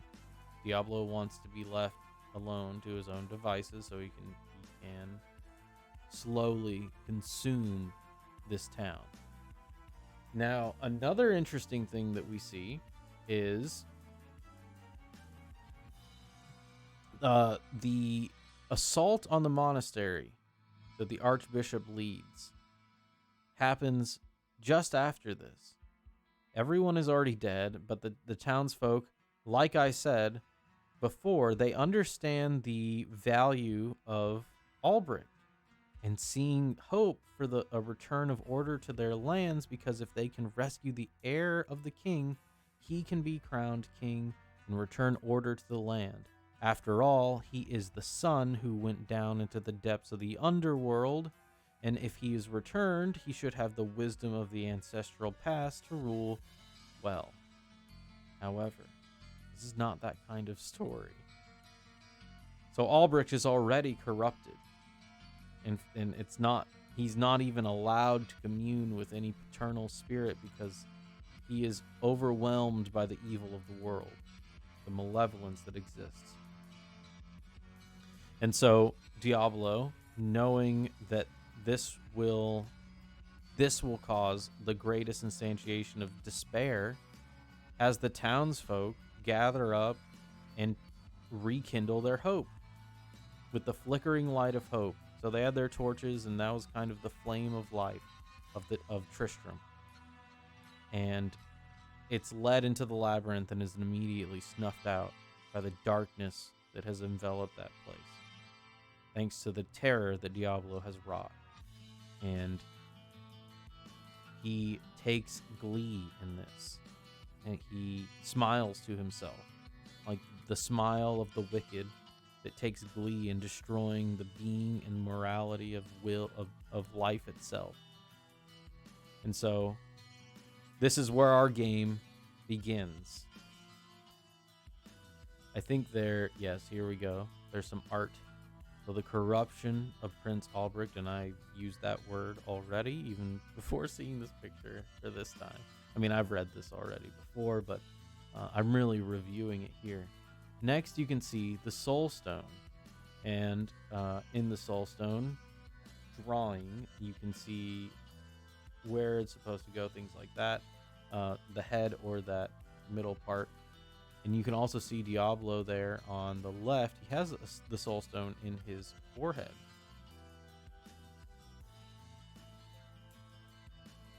There was more I wanted to say about this drawing as well, because it is reminiscent of a few things. The Eastern ideas of like chakra and key points in the body. It also looks like the anatomical drawing of man that Leonardo da Vinci did. And so it's kind of taking those ideas and the understanding of the harnessing of the bestial by the superordinate in the skull that you can see in the drawing. That is how they use these Soulstones to seal away these demons. And we'll see in the next series, in Diablo 2, what those prisons looked like. All right, so The Nature of the Soulstones by Jared Kane of the Horadrim. It was long ago that the enigmatic Archangel Tyrael bestowed upon us the secrets of the mysterious Soulstones. Tyrael bequested upon our order 3 of these stones so we could contain the vile essences of the 3 prime evils, who had been let loose upon our world. Although the artifacts were constructed in realms far removed from our own, we found that they were simple to understand. The Soulstones affect only beings that are non-corporeal, and thus have no power over living, breathing creatures. When invoked, the Soulstones bring into being a strong spiritual vacuum. Any non-physical entities caught within this vacuum are drawn into the burning recesses of the Soulstone and are forever trapped within. These spirits are released only when the Soulstone is deactivated or destroyed. The power of the Soulstones proved to be much more difficult to employ when used against the prime evils. Voraciously disposed to possessing hapless mortals, the 3 brothers found that they were immune to the effects of the stones while occupying human souls. Sadly, we were forced to hunt down and kill the innocent victims of the prime evils so their demonic essences could be subject to the effects of the Soulstones. Mephisto and Diablo, once found, were easily lured into the Soulstones. The capture of their brother Baal, however, became complicated when the Soulstone that was to be his eternal prison was shattered and fragmented. We found that while the shards still had power to lure the demon to them, they could not properly contain it. Talarasha, a fellow initiate who has been since immortalized in Horadrim lore, theorized that a mortal of strong will might be able to contain Baal within his own mortal soul. This sacrifice meant that the essence of any mortal so chosen would be forever tortured while locked in eternal conflict with the enthralled demon. To this end, Tal Rasha volunteered to contain the raging Lord of Destruction. Piercing his breast with the shard of the Soulstone, Tal Rasha took within himself the essence of Baal, the Lord of Destruction. The initiate's body was shackled, chained, and buried deep within the tomb under the desert. The sacrifice of Tal Rasha has kept Baal imprisoned for many years now. And although the demon was imprisoned without the use of a whole Soulstone, we believe that our victory may be a hollow one. Should Tal Rasha ever escape, he would have the formidable powers of Baal to add to his own. By ridding the world of this present evil, we may have created a nightmare worse than that which we first sought to contain. Jared Kane. This is excellent because it brings up a couple of ideas that we need to have established for this ancestral lineage wisdom idea that we've been talking about. The ability of the spiritual father to lock away the evils of the world is apparent in multiple things. You think about Gandalf sacrificing himself to destroy the Balrog. You can also think about Master Roshi being the one who destroys the moon so the Goku can't transform. You can even think about, this is actually a good one too, Obi-Wan Kenobi not telling Luke that his father is Vader. That's hiding away the evils of the world, putting them to the side for now. And that's a lot more in the line of what we see here, because that hiding away of it is only going to make it worse later on, because Tal Rasha thinking that his soul is incorruptible is his fatal flaw. And so, who knows what will happen. But this kind of brings us to the end. There's just some credits here. Excellent all around. Really, really good job these people did. And very special thanks. There you go.